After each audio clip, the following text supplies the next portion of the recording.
বিসমিল্লাহির রহমানির রহিম। উপস্থিত বিভিন্ন রাজনৈতিক দলের সহকর্মীবৃন্দ, উপস্থিত dear dignitaries from different diplomatic missions and UN agencies, উপস্থিত সুধীবৃন্দ, সাংবাদিক ভাইরা এবং প্রিয় সহকর্মীবৃন্দ, আসসালামু আলাইকুম। আমি প্রথমেই আপনাদেরকে আন্তরিক শুভেচ্ছা জানাচ্ছি আজকে আমাদের এই অনুষ্ঠানে কষ্ট করে যোগ দেওয়ার জন্য। আন্তরিক ধন্যবাদ আপনাদেরকে। আজকে ছুটির দিনে আপনাদের ছুটির যে আমেজটা সেটা হয়তো আমরা একটু বিঘ্ন ঘটিয়েছি, সেই জন্য আমি দুঃখ প্রকাশ করছি। তারপরেও আন্তরিকভাবে ধন্যবাদ। Dear diplomats, thank you so much for attending here today. Though we have interrupted your holiday probably today, but thank you again for taking the trouble to join here. Thank you so much.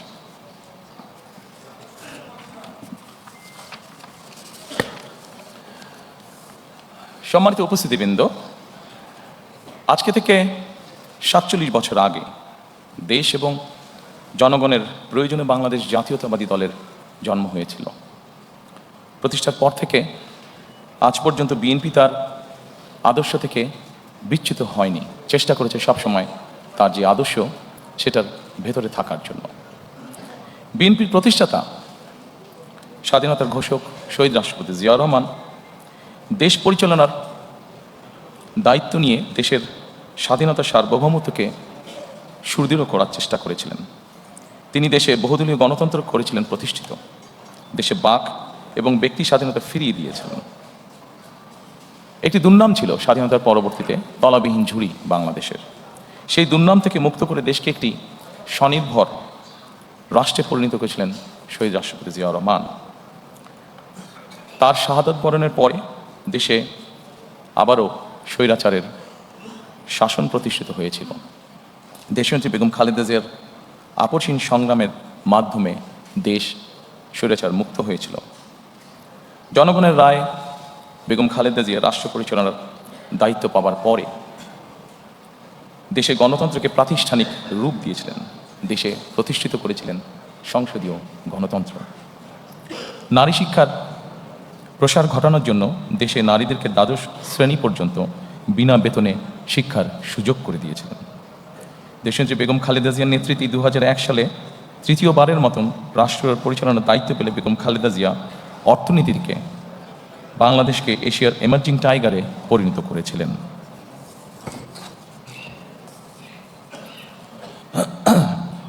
প্রিয় সহকর্মীবৃন্দ, ফ্যাসিবাদী শাসনের 1.5 দশকেরও বেশি সময় জনগণের সকল ক্ষমতা কেড়ে নেওয়া হয়েছিল। দেশকে পরিণত করা হয়েছিল একটি তাবেদার রাষ্ট্রে। দেশের সকল সাংবিধানিক প্রতিষ্ঠানগুলোকে অকার্যকর করে দেওয়া হয়েছিল। হাজারো প্রাণের বিনিময়ে বাংলাদেশ ফ্যাসিবাদ মুক্ত হয়েছে। ফ্যাসিবাদ মুক্ত বাংলাদেশে আবারও জনগণের অধিকার প্রতিষ্ঠার সুযোগ তৈরি হয়েছে। সম্মানিত উপস্থিতিবৃন্দ, এবার বাংলাদেশ পুনর্গঠনের পালা। প্রায় 20 কোটি মানুষের জন্য বাংলাদেশকে একটি গণতান্ত্রিক নিরাপদ রাষ্ট্রে প্রতিষ্ঠিত করার পালা। বাংলাদেশকে বর্তমান এবং ভবিষ্যৎ প্রজন্মের জন্য একটি নিরাপদ রাষ্ট্রে পরিণত করার জন্য বিএনপি কতগুলো সুনির্দিষ্ট পরিকল্পনা গ্রহণ করেছে। দেশ এবং জনগণের সুনির্দিষ্ট পরিকল্পনাকেই আমি বলেছিলাম আই হ্যাভ এ প্ল্যান। এই পরিকল্পনায় দেশের 4 কোটিরও বেশি তরুণ, দেশের অর্ধেক জনসংখ্যা যারা নারী, কোটি কোটি কৃষক শ্রমিকের জন্য দেশ এবং বিদেশে কর্মসংস্থান একটি স্বনির্ভর বাংলাদেশ গঠন করার জন্যই প্রতিটি সেক্টর ভিত্তিক কর্মপরিকল্পনা আমরা গ্রহণ করেছি। আগামী 12ই ফেব্রুয়ারি জাতীয় নির্বাচনকে সামনে রেখে বিএনপির পরিকল্পনাগুলো ম্যানিফেস্টো আকারে আমি আপনাদের সামনে সংক্ষেপে এখন উপস্থাপন করতে চাই। আমি চেষ্টা করব খুব সংক্ষেপে বলার জন্য, খুব দীর্ঘ করে আপনাদের বিরক্তির উদ্রেক আমি করতে চাই না।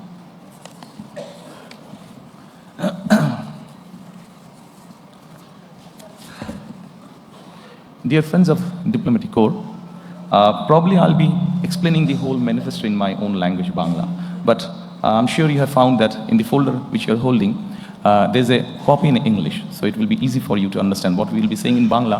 Exactly, the whole thing is in English. So I'll request you, if you can go through the document, you will know what we have or what we are explaining in Bangla. Thank you.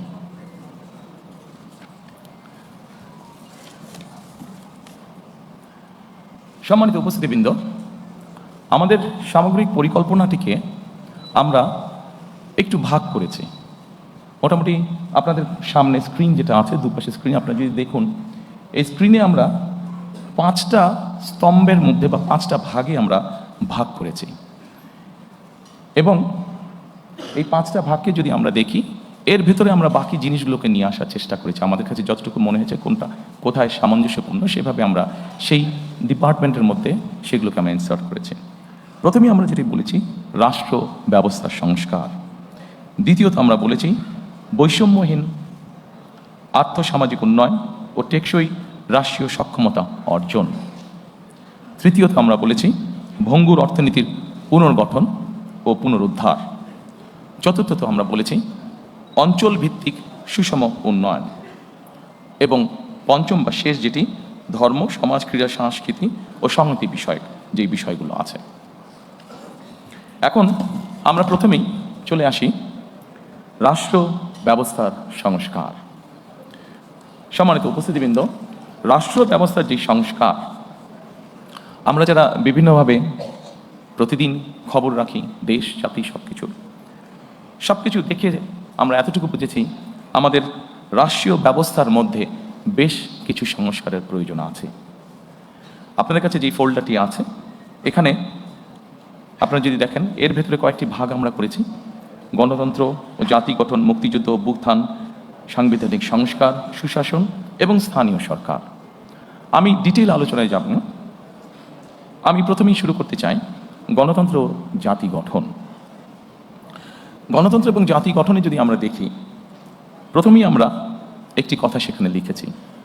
যদিও গণতন্ত্র এবং জাতি গঠনের এখানে যেই বিষয়গুলো আছে, যা আমরা গত 1 বছর ধরে দেখেছি, যে সরকার গঠিত যে রিফর্ম কমিশন ছিল, সেখানে যা কিছু আলোচনা হয়েছে, তার অধিকাংশই কিন্তু আমরা অনেক বছর আগে, প্রায় 2-2.5 বছর আগে আমরা জাতির সামনে উপস্থাপন করেছি।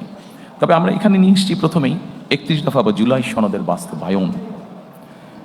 আমরা যখন প্রথম দেশের মানুষের সামনে 31 দফা আমাদের 2030 ভিশন বা 27 দফা উপস্থাপন করেছিলাম, তখন 31 দফা বা জুলাই সনদের বিষয়টি তখন ছিল না। যেহেতু এটি আমাদের জাতির জন্য সব কিছু মিলে একটি অত্যন্ত জরুরি বিষয়, সেজন্য এটিকে আমরা সামনে নিয়ে এসেছি। কাজে আমাদের জাতি গঠন এবং গণতন্ত্রের ভিত্তিকে যদি আমাদের শক্তিশালী করতে হয়, আমরা বিশ্বাস করি যে 31 দফা এবং জুলাই সনদের যেটি আছে সেটিকে অবশ্যই আমরা বাস্তবায়ন করব। কারণ জুলাই সনদের যে মেইন বিষয়গুলো আছে, সেগুলোর সাথে আমাদের 31 দফার অনেক কিছুর মিল আছে, যা আমরা অনেক আগেই জাতির সামনে উপস্থাপন করেছিলাম। সম্মানিত উপস্থিতিবৃন্দ, অবশ্যই আমরা জানি 2024 সালে যে গণ অভ্যুত্থান হয়েছে, সেই গণ অভ্যুত্থান হয়েছিল ফ্যাসিবাদের বিরুদ্ধে। এবং এই মুহূর্তে আমরা বাংলাদেশের যে কোনো প্রান্তরে যে কোনো মানুষের সাথে যদি কথা বলি, যারা গণতন্ত্রে বিশ্বাস করে, যারা দেশের স্বাধীনতা সার্বভৌমত্বে বিশ্বাস করে, এরকম জ্ঞানসম্পন্ন যে কোনো মানুষের সাথে করি, প্রত্যেকটি মানুষ এক বাক্যে বলবে যে অবশ্যই আমরা ফ্যাসিবাদের পুনরাবৃত্তি চাই না। এবং যেহেতু আমরা ফ্যাসিবাদের পুনরাবৃত্তি চাই না, দলমত নির্বিশেষে প্রত্যেকটি মানুষ এই কথা বলবে, সেজন্যই আমরা এটিকে গুরুত্ব আরোপ করেছি। এবং এই ফ্যাসিবাদের পুনরাবৃত্তি যদি না চাই, অবশ্যই আমাদেরকে ডেমোক্রেটিক প্রসেস বা গণতন্ত্রের চর্চা আমাদেরকে অব্যাহত রাখতে হবে। আমরা জনগণের শাসনের কথা বলি। সম্মানিত উপস্থিতিবৃন্দ, জনগণের কাছে আমরা শাসনের কথা বলি, জনগণের অধিকার প্রতিষ্ঠার কথা বলি। আমি ব্যক্তিগতভাবে একজন রাজনৈতিক কর্মী হিসাবে মনে করি, বিশ্বাস করি দৃঢ়ভাবে, যে জনগণের শাসনের যদি আমাদেরকে প্রতিষ্ঠিত করতে হয়, জনগণের যদি আসলেই আমরা ভাগ্যের পরিবর্তন করতে চাই, তবে একটি বিষয় আমাদেরকে নিশ্চিত করতে হবে, সেটা হচ্ছে জবাবদিহিতা বা অ্যাকাউন্টেবিলিটি। আমাদের সমাজের প্রত্যেকটি স্তরে, রাষ্ট্র পরিচালনার প্রত্যেকটি স্তরে, সরকার পরিচালনার প্রত্যেকটি স্তরে ধীরে ধীরে আমাদেরকে অ্যাকাউন্টেবিলিটি বা জবাবদিহিতা আমাদেরকে প্রতিষ্ঠিত করতে হবে। অর্থাৎ যারা যে দায়িত্বে থাকবেন, তাদেরকে অবশ্যই জনগণের কাছে কোনো না কোনোভাবে তাদের কাজের জন্য জবাবদিহিতা করতে হবে, অ্যাকাউন্টেবল থাকতে হবে তাদেরকে।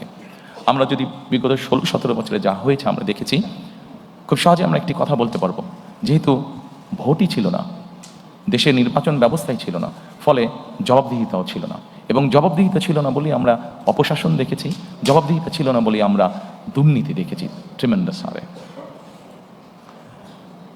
সম্মানিত উপস্থিতিবৃন্দ,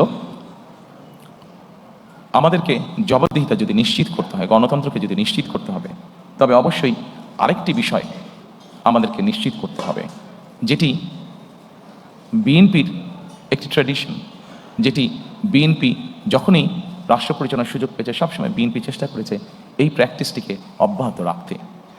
গণমাধ্যম এবং মত প্রকাশের স্বাধীনতা, কারণ গণমাধ্যমের স্বাধীনতা যদি না থাকে, মত প্রকাশের স্বাধীনতা যদি না থাকে, তাহলে অবশ্যই জবাবদিহিতাকে আমরা ধরে রাখতে পারবো না। এবং সেই জন্যই রাজনৈতিক কর্মী হিসাবে এবং আমার দলের অবস্থান থেকে আমরা দৃঢ়ভাবে যে কোনো মূল্যে এই ব্যাপারটিকে নিশ্চিত করতে চাই। প্রিয় উপস্থিতিবৃন্দ, আমরা যদি 2001 থেকে 2006 সাল পর্যন্ত পত্রপত্রিকাগুলো দেখি, আমরা দেখব সেই সময় পত্রপত্রিকাগুলো স্বাধীনভাবে তাদের মতামত উপস্থাপন করেছেন বা বক্তব্য তুলে ধরেছেন, এবং পত্রিকাগুলো এখনও আছে। আমরা পত্রিকাগুলো খুললেই দেখতে পাবো যেভাবে বিভিন্নভাবে সরকারকে, তৎকালীন সরকারকে সমালোচনা করা হয়েছে। কিন্তু আমি খুব দৃঢ়ভাবে বলতে পারবো যে যেদিন যেই পত্রিকায় সরকারের বিভিন্ন বিষয় নিয়ে সমালোচনা করা হয়েছে, সেদিন সন্ধ্যার পরে কোনো এজেন্সি থেকে কোনো পত্রিকার কাছে কোনো ফোন আসেনি যে এই নিউজটা সরাতে হবে, এই নিউজটা কেন করলেন, বা এই ধরনের কোনো ফোন আসেনি, যা আমরা অবশ্যই গত 16-17 বছর দেখেছি।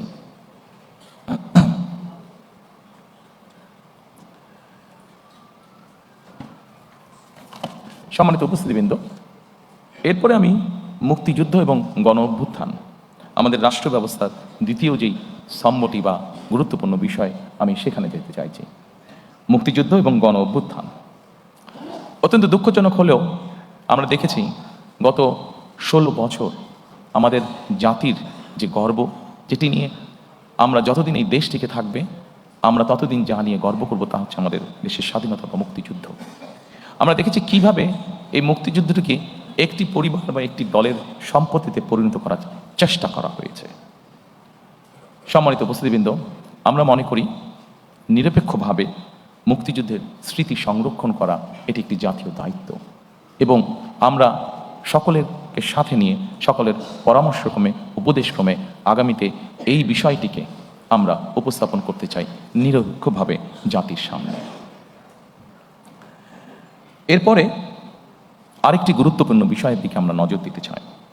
গণ অভ্যুত্থানের শহীদ পরিবার ও যোদ্ধাদের কল্যাণার্থে আমরা এর ভিতরেই এটি বলেছি যে মুক্তিযোদ্ধা মন্ত্রণালয়ের মধ্যে আমরা একটি ডিপার্টমেন্ট তৈরি করতে চাই, যেটির কাজ হবে 2024 সালে যে গণ অভ্যুত্থান হয়েছে এবং বিগত 16 বছর ধরে গণতন্ত্র পুনরুদ্ধারের আন্দোলনে বহু মানুষ যারা খুন গুণ শিকার হয়েছেন, যারা বিভিন্নভাবে নির্যাতিত হয়েছেন, এই মানুষগুলোকে আমরা কিভাবে সহযোগিতা করতে পারি, কিভাবে এদের পাশে দাঁড়ানো যায়, সেই ব্যাপারে আমাদের একটি পরিকল্পনা রয়েছে আলাদা একটি ডিপার্টমেন্ট তৈরি করার মাধ্যমে।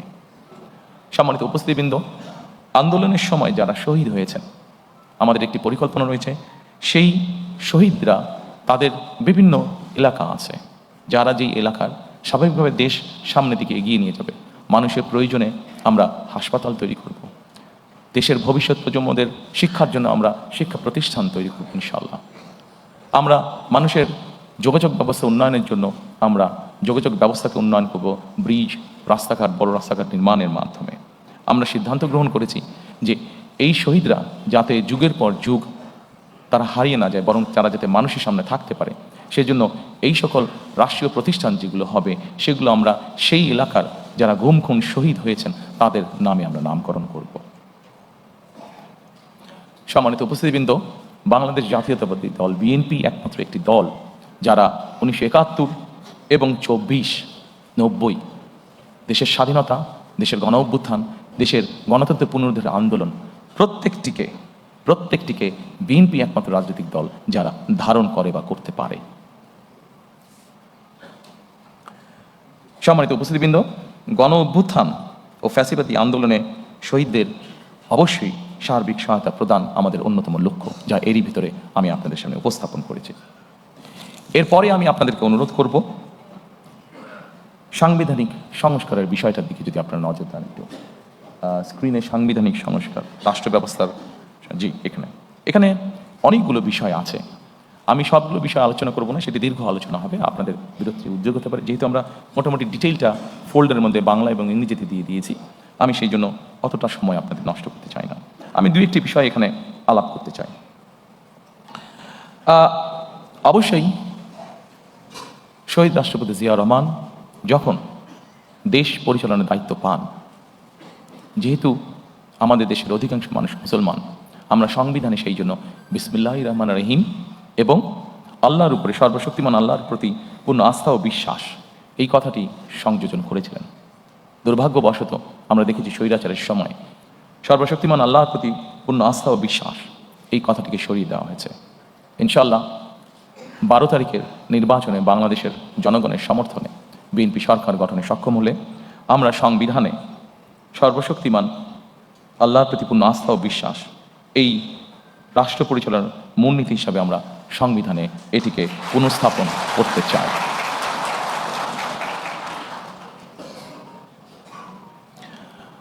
সম্মানিত উপস্থিতিবৃন্দ, আমরা যেহেতু প্রথমে আমি বলেছি যে বাংলাদেশকে যদি গণতান্ত্রিক ভিত্তির উপর প্রতিষ্ঠিত করতে হয়, তাহলে অবশ্যই আমাদেরকে যে কোনো মূল্যে গণতান্ত্রিক অর্থাৎ ভোট প্রদানের যে চর্চা, ভোটিং রাইট বা ভোট যেই বিষয়টি, এটিকে আমাদের অব্যাহত রাখতে হবে এবং অবশ্যই নিরপেক্ষ ভোট, যেই ভোটের উপরে, যেই ভোট ব্যবস্থার উপরে, যেই ভোট প্রক্রিয়ার উপরে বাংলাদেশের মানুষের আস্থা থাকবে, এইরকম ভোট।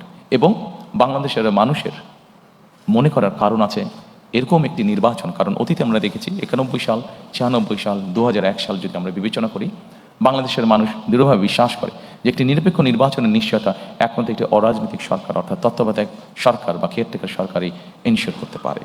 এবং সেই জন্যই আমরা যখন আমাদের 31 দফা উপস্থাপন করেছিলাম, সেই সময় আমরা বলেছি আমরা কেয়ারটেকার সরকার আবার দেশে পুনঃপ্রতিষ্ঠিত করতে চাই। এবং পরবর্তীতে বিষয়টি অনেকেই বলেছেন, বিষয়টি বর্তমান সরকার কর্তৃক যে সংস্কার কমিশন হয়েছে সেখানেও আলোচিত হয়েছে। তবে সম্মানিত উপস্থিতিবৃন্দ, অবশ্যই আমার দলের একজন সদস্য হিসাবে আমি এই ক্রেডিট নিতেই চাইব যে বাংলাদেশে সবচেয়ে প্রথম আমরাই এই কথাটি বলেছি, অর্থাৎ স্বৈরাচারের সময় আমরা যে 31 দফা উপস্থাপন করেছি আজ থেকে প্রায় 2.5 বছর আগে, সেখানে আমরা পরিষ্কারভাবে বলেছি বিএনপি দেশ পরিচালনার সুযোগ পেলে এবং বিএনপির হাতে সেই পরিমাণ সংসদীয় আসনের শক্তি থাকলে আমরা অবশ্যই তত্ত্বাবধায়ক সরকারকে পুনঃপ্রতিষ্ঠিত করব। সম্মানিত উপস্থিতিবৃন্দ, আমরা আমাদের 31 দফার মাধ্যমে একটি প্রস্তাব জাতির সামনে অনেক আগেই দিয়েছিলাম। সেই প্রস্তাবটি হচ্ছে যে ব্যক্তি প্রধানমন্ত্রী হবেন তার মেয়াদ 10 বছরের বেশি হবে না। পরবর্তীতে সরকার কর্তৃক গঠিত যে রিফর্ম কমিশন, সেখানে অন্য অনেক দল আলোচনা করেছে, বাট এই কথাটি সর্বপ্রথম বিএনপি করেছিল, এটা ডকুমেন্টেড। কাজেই এটির ক্রেডিটও আমরা অবশ্যই গ্রহণ করতে চাই এবং আমরা ইনশাল্লাহ সরকার গঠনে সক্ষম হলে আমরা অবশ্যই দেশের আইনের মধ্যে এই বিষয়টি প্রবর্তন করব যে একজন ব্যক্তি ম্যাক্সিমাম 10 বছর তার প্রধানমন্ত্রী হিসেবে তার কার্যকাল থাকবে। সম্মানিত উপস্থিতিবৃন্দ, সাংবিধানিক যে সংস্কার, অনেক কিছু আছে, আমাদের অনেক কিছু হয়তো করা প্রয়োজন আছে।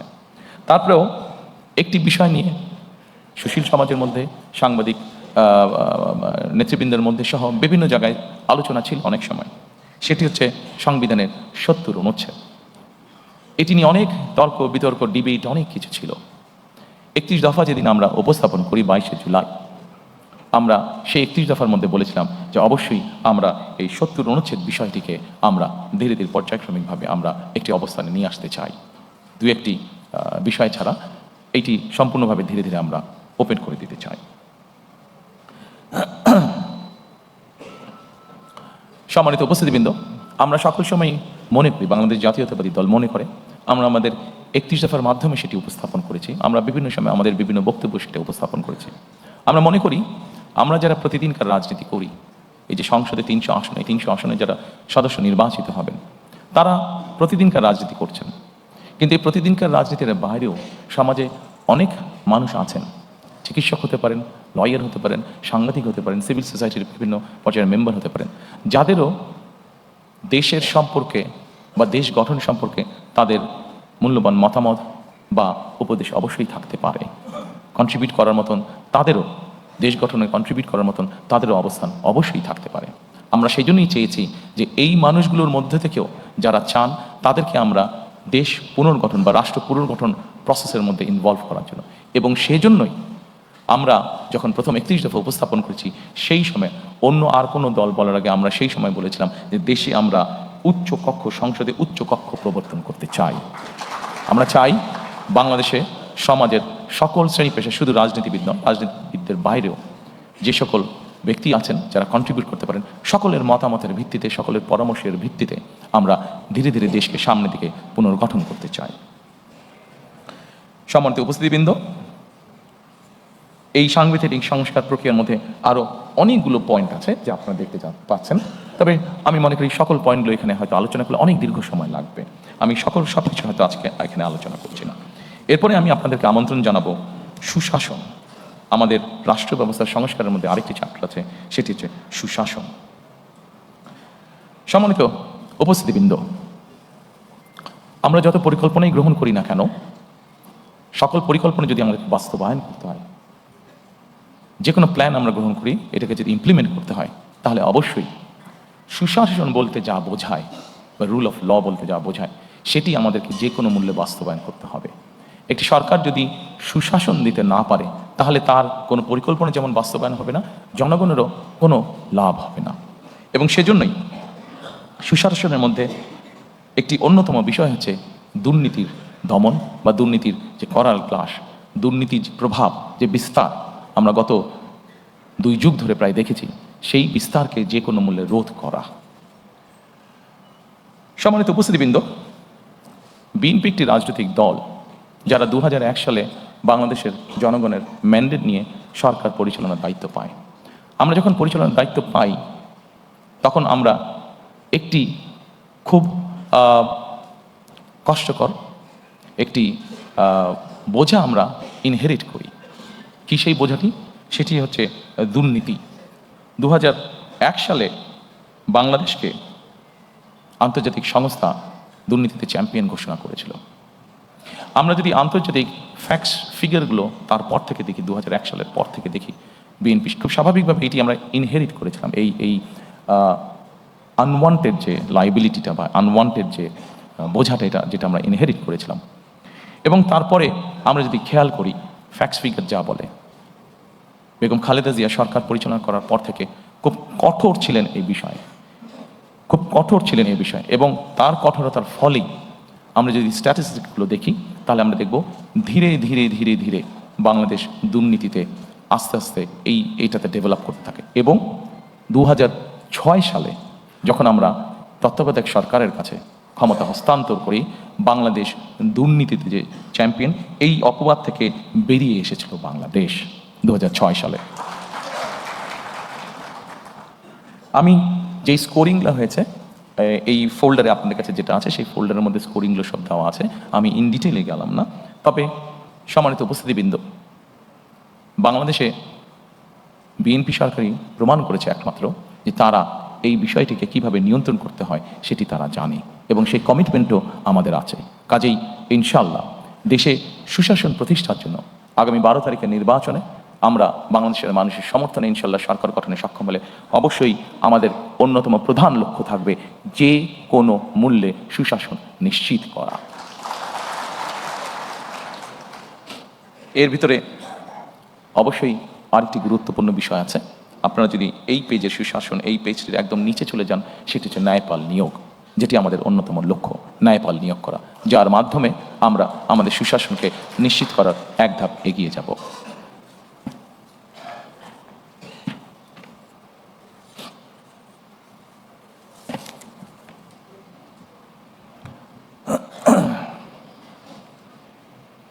সম্মানিত উপস্থিতিবৃন্দ, বিগত 16 বছর ধরে রাজনৈতিক দল হিসেবে বিএনপি একটি দল, যেই দলের নেতা, কর্মী, সমর্থক সহ বহু মানুষ গুম, খুন, অত্যাচারের শিকার হয়েছে, নির্যাতনের শিকার হয়েছে। একটি রাজনৈতিক দলের সদস্য হিসাবে আজকে এখানে আমন্ত্রিত সকল অতিথির সামনে আমরা বলতে চাই, অবশ্যই আমরা চাই না যে ঘটনার ভিতর দিয়ে, যে বিভীষিকার ভিতর দিয়ে বিএনপি গিয়েছে, সেই ঘটনার আবার পুনরাবৃত্তি বাংলাদেশে হোক।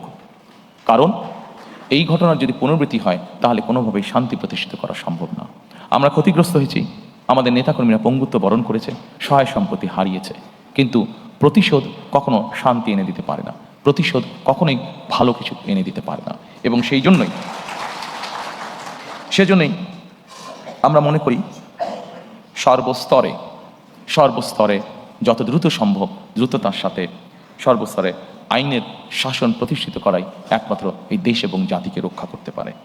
একই সাথে 2024 সালের যে আন্দোলন হয়েছিল সেখানে বৈষম্য নামক এই শব্দটি অত্যন্ত গুরুত্বপূর্ণ ছিল। আমরা চাই, আমাদের ইচ্ছা, আমাদের লক্ষ্য, আমাদের হাতে দেশ পরিচালনার সুযোগ থাকলে আমাদের সর্বশক্তি দিয়ে আমরা চেষ্টা করব মেরিটোক্রেসির বাংলাদেশ বিনির্মাণ করার জন্য। অর্থাৎ প্রিয় সহকর্মীবৃন্দ, প্রিয় উপস্থিতিবৃন্দ, একটি বিষয় আজকে আমাদেরকে অনুধাবন করতে হবে। একটি রাজনৈতিক সরকার হিসাবে আমরা যদি সঠিক ব্যক্তিকে সঠিক জায়গায় নিয়োগ দিতে না পারি, একটি রাজনৈতিক দল হিসাবে আমাদের পরিকল্পনা আছে।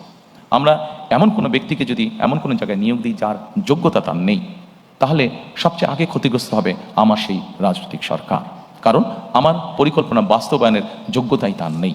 ফলে ক্ষতিগ্রস্ত হবে দেশ, ক্ষতিগ্রস্ত হবে দেশের জনগণ। সেজন্য আমরা দৃঢ়ভাবে বিশ্বাস করি, দেশকে যদি পুনর্গঠন করতে হয়, দেশকে যদি সামনের দিকে নিয়ে যেতে হয়, অবশ্যই আমাদেরকে মেরিটোক্রেসি অর্থাৎ মেধাকে আমাদের অবশ্যই প্রায়োরিটি দিতে হবে। যার যেই যোগ্যতা যেখানে তাকে আমরা দিতে পারি। ব্যক্তিগতভাবে আমি বিশ্বাস করি যে আমি যখন একজন মেধাবীকে, সে যেই রাজনৈতিক আদর্শে বিশ্বাস করুক না কেন, আমি যদি একজন মেধাবীকে তার নিজের জায়গায় পৌঁছতে সাহায্য করি, তখন সে কিন্তু একটি বিষয়ে চিন্তা ভাবনা করবে যে আজকে বিএনপি সরকার ছিল বলেই আমি আমার মেধার শক্তিতে এখানে আসতে সক্ষম হয়েছি। কাজেই বিএনপি সরকার নিরপেক্ষতা নিশ্চিত করেছে। কাজেই আমি চেষ্টা করব যে বিএনপি সরকার নিরপেক্ষভাবে যাতে তার কাজ করতে পারে সেই চেষ্টা আমি করব। পুরো বিষয়টাকে আমি এইভাবে দেখি এবং সেই জন্যই আমি মনে করি যে যেইটা যোগ্য, যে আর যেই মেধা আছে তাকে সেভাবেই সুযোগ দেওয়া উচিত।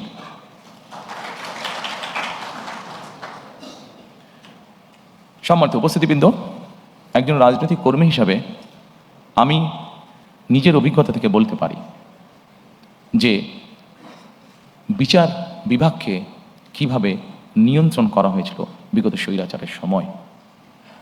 আমি, আমার মা, আমার পরিবার, আমরা এই বিচার বিভাগের নির্যাতনের ভিতর দিয়ে আমরা গিয়েছি। প্রিয় সহকর্মীবৃন্দ, একজন মানুষ হিসাবে, একজন রাজনৈতিক কর্মী হিসাবে আমার সর্বোচ্চ চেষ্টা থাকবে যে যে কোনো মূল্যে বিচার বিভাগের যে স্বাধীনতা সেটিকে নিশ্চিত করা। কারণ আমি নিজে ভুক্তভোগী কিভাবে বিচার বিভাগ একজন মানুষের জীবন, একটি সংসার ধ্বংস করে দিতে পারে। সেই জন্য আমরা সরকার গঠনে সক্ষম হলে আমাদের সর্বোচ্চ চেষ্টা থাকবে যে কোনো মূল্যে বিচার বিভাগের স্বাধীনতাকে নিশ্চিত করা। সম্মানিত উপস্থিতিবৃন্দ, এরপরে আপনাদেরকে আমি অনুরোধ করব রাষ্ট্র ব্যবস্থার সংস্কারের শেষ যেই ঘটে স্থানীয় সরকার, সেখানে যদি আপনারা একটু দৃষ্টি দেন। সম্মানিত উপস্থিতিবৃন্দ, বিএনপি বিশ্বাস করে স্থানীয় সরকার হলো গণতন্ত্র এবং উন্নয়নের প্রাণ কেন্দ্র।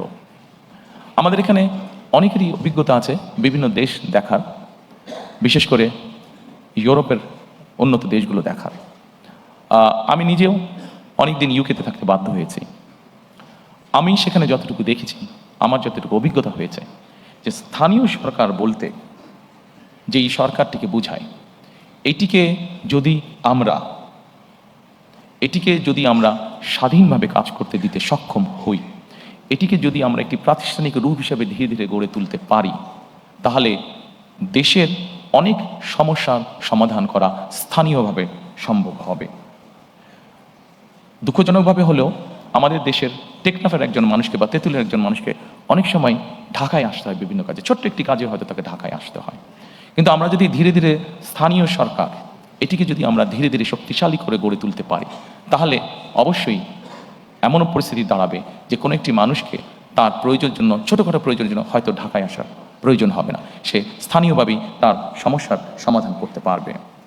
শুধু তাই নয়, শুধু তাই নয়, স্থানীয় সরকারটিকে যদি আমরা শক্তিশালী করতে পারি, তাহলে আমরা গণতন্ত্র নিয়ে যেই কথা বলছি, গণতন্ত্রের ভিত্তিটাকে শক্তিশালী করার জন্য যেই কথাটা বলছি, সেটিও করতে আমরা সক্ষম হব।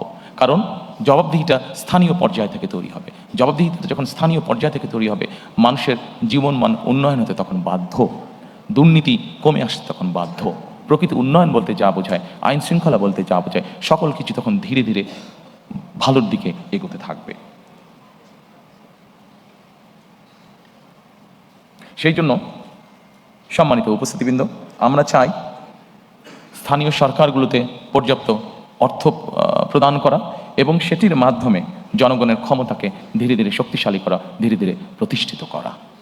আমরা 20 কোটি মানুষের দেশ, ঢাকা থেকে আমরা কখনোই সার্বিকভাবে দেশের উন্নয়ন করতে সক্ষম হব না। আমাদেরকে যে কোনো মূল্যে অবশ্যই চেষ্টা করতে হবে যাতে করে আমরা স্থানীয় সরকারকে শক্তিশালী করতে পারি, জবাবদিহিতা তৈরি করতে পারি এবং লোকাল যে সমস্যাগুলো আছে সেগুলো যাতে স্থানীয় পর্যায়ে আমরা ধীরে ধীরে সমাধান করতে পারি। সম্মানিত উপস্থিতিবৃন্দ, এরপরে আমি আপনাদেরকে আমন্ত্রণ করব আমাদের দ্বিতীয় স্তম্ভ বা দ্বিতীয় পিলারটি দেখার জন্য, যেটাকে আমরা নামকরণ করেছি বৈষম্যহীন আর্থসামাজিক উন্নয়ন ও টেকসই রাষ্ট্রীয় সক্ষমতা অর্জন।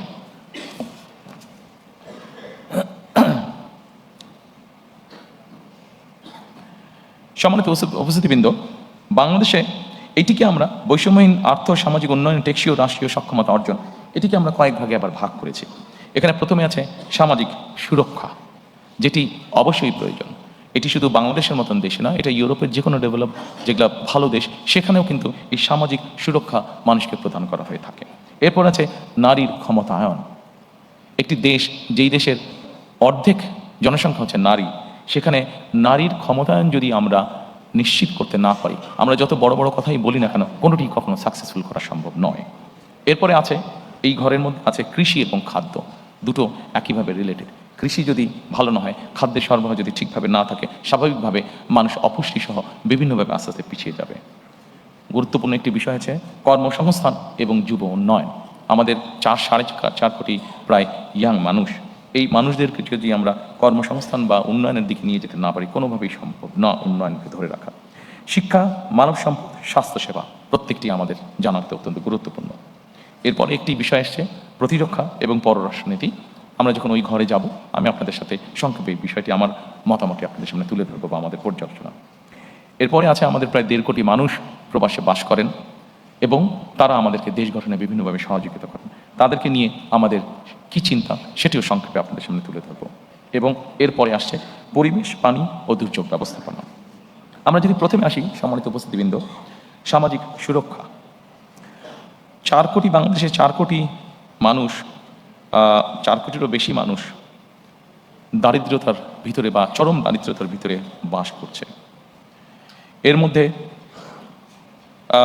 দেশে প্রায় 53 লক্ষ নারী আছে যারা বিধবা। একটি বড় অংশ আছে যাদেরকে নিয়ে আমরা সাধারণত কথা বলি না, বলার সুযোগ হয় না, অথবা বিভিন্ন কারণে আমরা এড়িয়ে যাই। সেটি হচ্ছে প্রতিবন্ধী মানুষ। যেভাবেই হোক আমাদের সমাজ ব্যবস্থার কারণে কেন জানি এই মানুষগুলোকে আমরা চেষ্টা করি লুকিয়ে রাখতে, যেটি একদিক থেকে অন্যায়। প্রিয় সহকর্মীবৃন্দ, সম্মানিত উপস্থিতিবৃন্দ, প্রথমেই আমরা দুটি কাজে হাত দিয়েছি, যে দুটি বিষয় কম বেশি আপনারা এর মধ্যে শুনেছেন। দুটি কাজে আমরা শুরু করতে চাই এই সামাজিক সুরক্ষাটাকে নিশ্চিত করার জন্য। সেটি কি? সেটি হচ্ছে আমরা বাংলাদেশে প্রত্যেক গৃহিণীর হাতে, বাংলাদেশে প্রায় 4 কোটি পরিবার আছে, প্রত্যেক গৃহিণীর হাতে আমরা একটি কার্ড পৌঁছে দিতে চাই। সেটির নাম হবে ফ্যামিলি কার্ড। এই ফ্যামিলি কার্ডটা, এটি কিন্তু শুধু নারীরা পাবেন এই ফ্যামিলি কার্ডটা। এখন আপনি হয়তো বলতে পারেন এই ফ্যামিলি কার্ড দিয়ে কী হবে? সম্মানিত উপস্থিতিবৃন্দ, আমরা একটি কথা প্রায় বলছি, আমাদের পরের যেটি আছে নারীর ক্ষমতায়ন।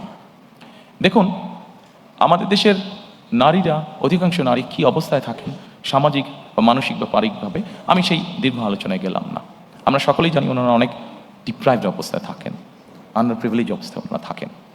আমরা যখনই সরকারের পক্ষ থেকে একটি কার্ড একজন গৃহিণীর কাছে পৌঁছে দেব, স্বাভাবিকভাবে কিন্তু উনি এম্পাওয়ার্ড ফিল করবেন, মানসিকভাবে তখন ওনার একটা শক্তি বৃদ্ধি পাবে। ওনার পরিবারের কাছে, বাবার পরিবার, নিজের স্বামীর পরিবার, শ্বশুর বাড়ি, সকল জায়গায় উনি কিছুটা এম্পাওয়ার্ড ফিল হবেন। এটি আমরা দৃঢ়ভাবে বিশ্বাস করি। আসনের পরে এই কার্ডের মাধ্যমে আমরা আমরা যেটি এর মধ্যে ক্যাম্পেনিং করেছি সেখানে আমরা বলেছি আমরা তাদেরকে প্রতি মাসে 2 থেকে 2,500 টাকা আমরা তাদের কাছে পৌঁছে দিতে চাই, অথবা সমপরিমাণ খাদ্য সহযোগিতা তাদের কাছে পৌঁছে দিতে চাই। অনেকেই বলতে পারেন যে 2 থেকে 2,500 টাকা দিয়ে কী হবে একজনের। আমরা কিন্তু একবার বলিনি আমরা তাদেরকে পুরো মাসের সহযোগিতা দেব। আপনি চিন্তা করে দেখেন, গ্রামের একটি সাধারণ পরিবার, যার সদস্য সংখ্যা এভারেজে 5 থেকে 6 জন, আপনি যদি তার এভারেজ খুব এসেনশিয়াল বাজার সদাই যদি আপনি মনে করেন 5 থেকে 6,000 টাকা হয়ে থাকে মিনিমাম, এর নিচে তো কষ্টকর ব্যাপার, এটা হয়ে থাকে, অর্থাৎ 4 সপ্তাহের খরচ যদি চা হয়ে থাকে, আপনি যদি তাকে 2,500 টাকার মতন দেন, তার মানে আপনি তাকে মোটামুটিভাবে 1 সপ্তাহের একটা সাপোর্ট আপনি তাকে দিচ্ছেন। এই 1 সপ্তাহ সাপোর্টটা আমরা যারা আজকে এত সুন্দর জায়গায় বসে আলোচনা করছি, আমাদের কাছে এটা গায়েই লাগবে না বিষয়টা, বাট আমরা যদি তাদের সেই বাস্তব অবস্থায় যাই, এই 1 সপ্তাহের 2,500 টাকার সহযোগিতা তার জন্য বিরাট বড় ব্যাপার। এই 2,500 টাকা সে কোনো না কোনোভাবে খরচ করছে, কিন্তু আপনি যখন তাকে এডিশনাল সাপোর্ট দিবেন, তখন একজন নারী এই 2,500 টাকাটা বিভিন্নভাবে খরচ করবে, অথবা সে তার নিজস্ব খরচ থেকে যেই টাকাটা সে বাঁচাতে পারবে সেটা তার বিভিন্নভাবে সে খরচ করবে। আসুন আমরা সংক্ষেপে দেখি সে কীভাবে কোথায় কোথায় সে খরচ করবে। আমরা যেই স্টাডি করেছি সেখানে আমরা 3টি জায়গা পেয়েছি যেখানে একজন নারী যতটুকু অর্থ বাঁচাতে পারেন সেটা সে খরচ করবে। কোথায় করবে? প্রথমত তার পরিবারের যে সন্তান আছে তাদের খাওয়া দাওয়া হেলথের পিছনে সে খরচ করবে প্রথমেই, যে তার ছেলেমেয়েরা একটু ভালো খাক, একটু ভালোভাবে খেয়ে পরে থাকুক। আচ্ছা, তারপরে সেখান থেকে যদি সে খরচ বাঁচাতে পারে তাহলে সে চেষ্টা করবে তার সন্তানদের লেখাপড়ার পিছনে, যে তার সন্তানটা একটু বেটার লেখাপড়া করুক, সে টাকাটা ওখানে খরচ করবে। তারপরে থার্ড জায়গা সে যেটা খরচ করবে, সে যদি টাকা সাশ্রয় করতে পারে, সেভিং করতে পারে, তাহলে সে যেটা করবে সেটা তার আশেপাশে গ্রাম অঞ্চলে সে ছোট বিনিয়োগ করবে, ইনভেস্ট করবে, অর্থাৎ লোকাল ইকোনমিতে সে কন্ট্রিবিউট করবে, লোকাল ইকোনমিটা সে রান করবে। প্রিয় সহকর্মীবৃন্দ, আমরা যদি এভাবে দেখি, একটা পরিবার 5 বছর 7 বছর ধরে এই সাপোর্টটা পেল। আপনি চিন্তা করেন, একটা গ্রামে যদি 10টা পরিবার থাকে, 10টা পরিবার যদি তার মধ্যে 7টা পরিবার যদি অসচ্ছল থাকে, তারা যদি এই সাপোর্টটা পায়, তার মানে 7টা পরিবার কিন্তু মোটামুটিভাবে 5-7 বছর পরে একটা মোটামুটিভাবে অর্থনৈতিক অবস্থার মধ্যে আসলো। এই যে 7টা পরিবার মানে যে লোকাল ইকোনমিতে কন্ট্রিবিউট করেছে, তাহলে আপনি দেখেন সে হয়তো হাঁস মুরগি পালন করেছে, সে ডিমটা বিক্রি করেছে, আরেকজন ডিম কিনেছে, সেখান থেকে সে তার যে বিক্রি করে ইনকাম করলো, সে গামছা কিনেছে, অথবা চুড়ি কিনেছে, অথবা কসমেটিক কিনেছে, অর্থাৎ কোনো না কোনো ইকোনমিতে 10 টাকা 5 টাকা করে ছোট কিন্তু সে কিন্তু কন্ট্রিবিউট করে যাচ্ছে। অর্থাৎ দিনের পর দিন, মাসের পর মাস, বছরের পর বছর যখন এইভাবে লোকাল ইকোনমিতে আপনি রিসোর্স পাম্প করতে থাকবেন, তখন কিন্তু আস্তে আস্তে পুরো ইকোনমিটা অনেক ভাইব্রেন্ট হওয়া ধরবে।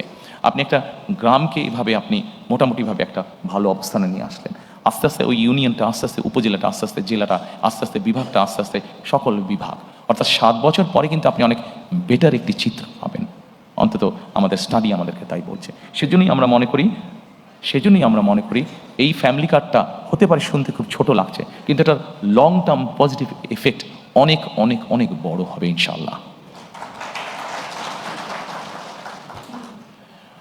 দ্বিতীয়ত, সম্মানিত উপস্থিতিবৃন্দ, আমরা আরেকটি কার্ড ইন্ট্রোডিউস করতে চাচ্ছি, সেটাকে আমরা বলছি ফার্মার্স কার্ড বা কৃষক কার্ড। বাংলাদেশে মোটামুটিভাবে 4 রকমের কৃষক আছে। প্রান্তিক কৃষক আছে, ক্ষুদ্র কৃষক আছে, মাঝারি কৃষক আছে, বড় কৃষক আছে। সরকারের হিসাব মতে বিভিন্ন জমির ক্যাটাগরি অনুযায়ী এই কৃষকদেরকে ভাগ করে হয়ে থাকে। আমরা প্রথমে প্রান্তিক, ক্ষুদ্র এবং মাঝারি কৃষক পর্যন্ত যাব। এই কৃষকদেরকে আমরা যেটা করব, যেমন ধরেন একজন কৃষকের হয়তো 5 বিঘা জমি আছে। এখন ওই কৃষকটি কি চাষ করে, আমরা যখন এই কার্ডটা তাকে দেব, এই কার্ডটা দেওয়ার প্রক্রিয়া যখন আমরা শুরু করব, তখন কিন্তু সারা বাংলাদেশে এই মুহূর্তে যেই ডাটা আমাদের কাছে আছে, সরাসরি জমিতে চাষাবাস কাজ করেন 1.5 কোটির মতন কৃষক আছে। আমরা এই প্রত্যেকটা মানুষকে যাকে কার্ড দেবো, প্রত্যেকটা মানুষকে কে কোথায় কার কতটুকু জমি আছে, কে কি চাষ করছে, পুরো জিনিসটাকে একটা আমরা ডাটা প্রসেসের মধ্যে, পুরো একটা সিস্টেমের মধ্যে আমরা নিয়ে আসবো। কাজে সাতক্ষীরায় কোন এলাকায় কোন কৃষক কী চাষ করছে, টেকনাফে কোন এলাকায় কোন কৃষক চাষ করছে, দিনাজপুরে কোন এলাকায় কোন কৃষক কী চাষ করছে, সব জিনিস আমাদের পুরো সিস্টেমের মধ্যে চলে আসবে। এবং আসার পরে যেটা হবে, আমরা তখন জানতে পারবো যে ঠিক আছে, ওখানে অমুক আলু চাষ করছে, ওখানে অমুক টমেটো চাষ করছে, ওখানে অমুক বাঁধাকপি চাষ করছে। আচ্ছা, বাঁধাকপির সাথে সে আর কি চাষ করছে, হয়তো ছোট কৃষক সে, তাকে আমরা এই ফ্যামিলি কার্ডটার মাধ্যমে তার যে কোনো একটা ফসলের সম্পূর্ণ সাপোর্টটা আমরা দেওয়ার চেষ্টা করব। সেটা হচ্ছে বীজ হতে পারে, কীটনাশক ওষুধ এবং সার, এই পরিমাণটা আমরা তাকে দেওয়ার চেষ্টা করব। আপনারা বলতে পারেন যে কেন দেওয়ার চেষ্টা করব? এই জন্য দেওয়ার চেষ্টা করব আমরা যে বিভিন্ন কারণে তাকে অনেক কষ্টের মধ্যে দিয়ে চালাতে হয়। কিন্তু আমরা যদি এই সাপোর্ট তাকে অন্তত 5-7 বছর ধরে সাপোর্টটা দিতে পারি, তখন কিন্তু একটা সময় এসে কিন্তু সে একটা জায়গায় এসে দাঁড়াবে। কৃষকটা একটা জায়গায় এসে দাঁড়াবে, অর্থাৎ স্টেট থেকে যে সাপোর্টটা তাকে দেওয়া হবে, তার যেই রিসোর্সটা নিজের কাছ থেকে যেত সেই রিসোর্সটা সে তখন সেভ করতে পারবে, সেই রিসোর্সটা দিয়ে সে অন্য কোনো কাজ করতে পারবে, যেহেতু স্টেট তাকে একটা সাপোর্ট তাকে দিচ্ছে। এবং we have reason to believe যে একসময় গিয়ে এই কৃষকটা একজন সচ্ছল কৃষক হিসাবে দাঁড় করাতে পারবে নিজেকে, এবং সেই জন্যই আমরা এই কৃষক কার্ডটা দিতে চাচ্ছি। আপনাদের কাছে হয়তো প্রশ্ন থাকতে পারে যে আমরা কি শুধু যারা জমিতে চাষ করছে তাদেরকে এই কার্ডটা দেবো? নো, আমরা যারা জমিতে চাষাবাস করছেন শুধু তাদেরকেই আমরা এই কার্ডটা দিব না। আমরা এই কার্ডটা দিব মৎস্য চাষী আছে তাদেরকে আমরা দিব, আমরা এই কার্ডটা দিব খামারি আছে, হাঁস মুরগি পালন করছে, গরু পালন করছে, এরকম যারা বিভিন্ন প্রাণী সম্পদ খামারি আছেন তাদেরকেও আমরা এই কার্ডটা পৌঁছে দিতে চাই, তাদেরকেও আমরা এই কার্ডটা পৌঁছে দিতে চাই। অর্থাৎ সরাসরি স্টেটের পক্ষ থেকে আমরা কার্ডটা পৌঁছে দিতে চাই। প্রিয় সহকর্মীবৃন্দ, এই কার্ডটার মাধ্যমে আমরা যাদেরকে এই কার্ডটা পৌঁছে দিব, একই সাথে কম বেশি এখন সস্তায় সবার কাছেই অ্যাপ থাকে, স্মার্টফোন থাকে। সেই স্মার্টফোনের মধ্যে আমরা তাদেরকে একটা অ্যাপ আমরা ডাউনলোড করে দিব। কি সেই অ্যাপটা? এই অ্যাপটা নিয়ে আমরা অলরেডি কাজ করেছি। বাংলাদেশে একজন সায়েন্টিস্ট, উনি অস্ট্রেলিয়াতে থাকেন, ওই ভদ্রলোক কাজ করছেন এইটা নিয়ে। এর মধ্যে প্রায় 350 প্রায় 500-র মতন কৃষক তার সাথে কানেক্টেডও আছেন। আচ্ছা, এই কৃষকদের সুবিধাটা কি হচ্ছে? যেমন ধরেন বগুড়াতে কোনো একটি উপজেলায় একজন কৃষক আছে, সে আগামীকাল তার জমিতে সার ছিটাবে। এখন আগামীকাল বৃষ্টি হবে কি হবে না সে একটা ডিলিমার মধ্যে আছে। সে যেটা করতে পারবে, তার কাছে যখন আমরা ওই অ্যাপটা দিয়ে দিব, সেই অ্যাপটা দিয়ে সে চেক করে নিতে পারবে যে কালকে বৃষ্টি হবে কি না। যদি বৃষ্টি হয় সে সারটা দিবে না, যদি বৃষ্টি না হয় তাহলে সে সারটা দিবে, তার ফলে তার সারটা ধুয়ে যাবে না। আমরা এই কার্ডের মাধ্যমে আমরা ওই সিস্টেমটাকে ইন্ট্রোডিউস করে আনতে চাচ্ছি। শুধু এটা নয়, আমরা তাকে স্মার্টফোনের মাধ্যমে আরেকটি অ্যাপও তাকে আমরা সহযোগিতা করবো। কি সেই অ্যাপটা? সেই অ্যাপটা হচ্ছে তার ফোনটা যদি সে তার ফসলের উপরে ধরে, তার ফসলের হেলথের কি অবস্থা, কোনো রোগ বালাই কোনো হয়েছে কিনা ফসলে, সেই জিনিসটাও সে তখন জানতে পারবে। যদিও কৃষকদের নিজেদের একটা অভিজ্ঞতা আছে, কিন্তু আমরা এই অ্যাপটাও ডেভেলপ করেছি, যেটা ধীরে ধীরে ধীরে ধীরে আমরা সারা দেশে সকল কৃষকের কাছে পৌঁছে দিব। কাজেই এই সুবিধাগুলো আছে, এর বাইরে বিমার সুবিধা আছে, এর বাইরে কার্ডটা থাকলে তার জন্য কৃষি লোনের সুবিধা আছে। এই সুবিধাগুলো থাকবে, নর্মাল যেগুলো আছে এই সুবিধাগুলো থাকবেই তাদের কাছে। সম্মানিত উপস্থিতিবৃন্দ, সামাজিক সুরক্ষার মধ্যে আমি ব্যক্তিগতভাবে, এখানে অনেকগুলো আছে, আপনারা দেখতে পাচ্ছেন, কই গেল, আপনারা দেখতে পাচ্ছেন অনেকগুলো আছে, তবে এখানে একটি আমরা লাইন রেখেছি যেটি ব্যক্তিগতভাবে আমি যেটির প্রতি খুবই যত্নশীল, সেটি হচ্ছে পিতামাতার ভরণ পোষণ আইন নামে একটি আইন আছে। এই আইনটিকে আমরা যতটুকু সম্ভব কার্যকর করতে চাই। আমাদের দেশে এরকম অনেক বৃদ্ধ পিতামাতা আছেন যাদেরকে অনেক সময় যে কোনো কারণে সন্তানরা দেখতে চায় না বা ভরণ পোষণ করে না, কিন্তু রাষ্ট্রের পক্ষ থেকে কিভাবে বৃদ্ধ পিতামাতাদের পাশে দাঁড়ানো যায়, কিভাবে তাদেরকে সহযোগিতা করা যায়, এই ব্যাপারে আমাদের পরিকল্পনা রয়েছে। আমরা আশা করি আমরা ইনশাল্লাহ দেশ পরিচালনার সুযোগ পেলে পরে আপনারা যারা আজকে উপস্থিত আছেন এই কাজটিতে যখন আমরা হাত দিব, আপনারা যারা সিনিয়র সিটিজেন আছেন আমাদেরকে সহযোগিতা করবেন। Thank you.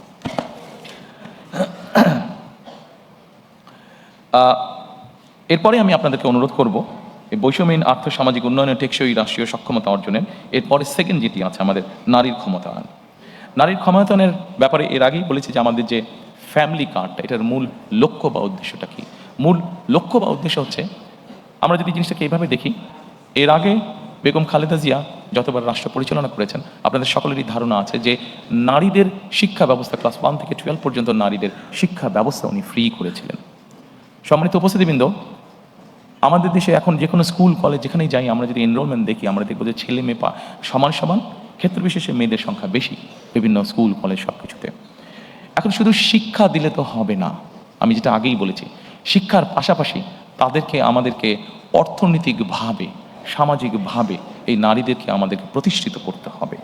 এই নারীদেরকে সামাজিক এবং অর্থনৈতিকভাবে প্রতিষ্ঠিত করে, শুধু শিক্ষা আছে, শিক্ষার সাথে সাথে যদি আমরা তাদেরকে অর্থনৈতিকভাবে প্রতিষ্ঠিত করতে পারি, সামাজিকভাবে প্রতিষ্ঠিত করতে পারি, আমরা একটি শক্তিশালী সমাজ গঠন করতে পারবো, যেই সমাজে মানুষ যুক্তি তর্ক দিয়ে চলবে, যেই সমাজে আমরা মনে করি, আমরা আশা করি, যেখানে খুব সুন্দরভাবে আমরা শান্তি স্থাপনের কাজ করতে পারবো। এবং সেজন্যই আমরা ফ্যামিলি কার্ডটি আমরা প্রবর্তন করতে চাই, যেই ফ্যামিলি কার্ডের মাধ্যমে আমরা নারীদেরকে পর্যায়ক্রমিকভাবে ধীরে ধীরে আমরা তাদেরকে অর্থনৈতিকভাবে এবং সামাজিকভাবে তাদেরকে এম্পাওয়ার করতে চাই। আমরা সম্মানিত উপস্থিতিবৃন্দ, আমাদের একটি সেক্টর আছে বাংলাদেশে, যেটিকে আমরা গার্মেন্ট সেক্টর বলি, যেটি নিয়ে আমরা প্রত্যেকটি বাংলাদেশের নাগরিক গর্ব করি। আমরা যখন বিদেশে যাই, যারা বিদেশে থাকি বা বিদেশে যাই, আমরা যখন জামা কাপড় কিনি, যখন লেবেলটা দেখি মেড ইন বাংলাদেশ, মুখের মধ্যে সুন্দর একটা হাসি আমাদের ফুটে ওঠে, ভালো লাগে মনের মধ্যে যে এই জামাটা মেড ইন বাংলাদেশ। যখন কোনো ব্র্যান্ডেড শপে আমরা দেখি মেড ইন বাংলাদেশ কাপড়টা। এই গার্মেন্ট শিল্পে বহু নারী কাজ করেন। বলা যায় টোটাল গার্মেন্ট শিল্পে যত মানুষ কাজ করে, যত শ্রমিক কাজ করে, তার 70% বা তার কিছু বেশি নারী শ্রমিক আমাদের। এখন সম্মানিত উপস্থিতিবৃন্দ, শুধু একটি সেক্টরেই কেন আমরা নারী রাখবো? আমাদের নারীরা তো কৃষিতেও কাজ করেন, আমাদের নারীরা তো অন্যান্য অনেক সেক্টরে কাজ করেন। আমাদের একটি লক্ষ্য এবং একটি পরিকল্পনা হচ্ছে যে বাংলাদেশে আমরা গার্মেন্টসের বাইরে আরও নতুন নতুন কতগুলো সেক্টরকে আমরা নিয়ে আসতে চাই, যেখানে নারীদের আরও বেশি সংখ্যক কর্মসংস্থানের সুযোগ হবে। সেটি গার্মেন্টসের মতন অনেক সেক্টর আছে যেগুলোকে আমরা ইজিলি আনতে পারি। সেটি টয় সেক্টর হতে পারে, সেটি লেদার সেক্টর হতে পারে যেখানে নারীরা কাজ করতে পারবেন, সেটি এরকম আরও অনেক সেক্টর আছে যেখানে নারীরা কাজ করতে পারেন। অর্থাৎ আমাদের লক্ষ্য এবং উদ্দেশ্য আছে মোর নাম্বার অফ দেশের যে নারী জনগোষ্ঠী আছে তারা কর্মসংস্থানের ব্যবস্থায় এরকম সেক্টরকে আমাদের ইনভাইট করে দেশের মধ্যে নিয়ে আসা। প্রিয় সহকর্মীবৃন্দ, আমরা বিশ্বাস করি, উপস্থিতিবৃন্দ, সম্মানিত উপস্থিতিবৃন্দ, আমরা বিশ্বাস করি যে একজন নারীকে যখন আমরা কর্মসংস্থানের ব্যবস্থা করে দেব, স্বাভাবিকভাবেই প্রকৃতিগত কারণ হিসাবেই তাদেরকে আমাদের আরও কিছু ব্যাপারে সহযোগিতা করা উচিত। তাদের কর্মঘণ্টা কমানো বা বিভিন্নভাবে ডিস্ট্রিবিউট না করে বরঞ্চ আমরা যদি প্রাকৃতিকগতভাবে বিষয়টি বিবেচনা করি, একজন নারীকে তার সন্তানকে অনেক সময় দেখভাল করতে হয়, হয়তো ঘরে হয়তো তার সন্তানকে দেখভাল করার মতন সেই সাপোর্টটা তার নেই, তার কর্মসংস্থানে যাতে তাকে সেই সাপোর্টটা দেওয়া যায়, সেই জন্য আমরা কর্মস্থলে ডে কেয়ার এবং ব্রেস্ট ফিডিং কর্নার আমরা কম্পালসারি করতে চাই। অর্থাৎ একজন নারী যখন তার সন্তানকে নিয়ে কর্মস্থলে আসবেন, উনি যে 8 ঘন্টা বা 10 ঘন্টা বা যতক্ষণই উনি কাজ করেন, অতটুকু সময় যাতে উনি নিশ্চিন্ত মনে কাজ করতে পারেন, সেই ব্যবস্থাটা আমরা এনশিওর করতে চাই। সম্মানিত উপস্থিতিবৃন্দ, আমি মনে হয় আপনাদের বিরক্তির উদ্রেক হচ্ছি না, আমি চেষ্টা করছি সংক্ষেপে রাখার জন্য আমার আলোচনাটা, উপস্থাপনাটা। আমি হয়তো ঠিক রেগুলার নর্মালি আপনারা যেভাবে দেখে অভ্যস্ত ম্যানিফেস্টো উপস্থাপন, আমি ঠিক ওভাবে যাচ্ছি না। নর্মালি সাধারণত লাইন বাই লাইন আমাদের নেতৃবৃন্দরা পড়ে যান। আমি যতটুকু বিশ্বাস করি, যতটুকু বুঝি, যতটুকু জানি, যে জিনিসগুলো আমি বিশ্বাস করি, আপনাদের সামনে আমি সেই জিনিসগুলো উপস্থাপনের চেষ্টা করছি। অবশ্যই এর অর্থ এই নয় যে বাকি জিনিসগুলোর সাথে আমি একমত। অবশ্যই বাকি জিনিসগুলোর সাথে আমি একমত। আমার পার্টির নেতৃবৃন্দ, আমাদের এক্সপার্টসরা মিলে সব কিছু তৈরি করেছেন, সবগুলোর সাথেই আমি একমত যে এই সবগুলোই কাজ আমরা পর্যায়ক্রমিকভাবে ইনশাল্লাহ করব। তবে এখানে যেই বিষয়গুলো আমার কাছে বেশি ভালো লেগেছে বা বেশি পছন্দ, সেই বিষয়গুলো আপনাদের সামনে আমি সংক্ষেপে উপস্থাপন করছি। সম্মানিত উপস্থিতবৃন্দ, আসুন এরপরে কৃষি এবং খাদ্য।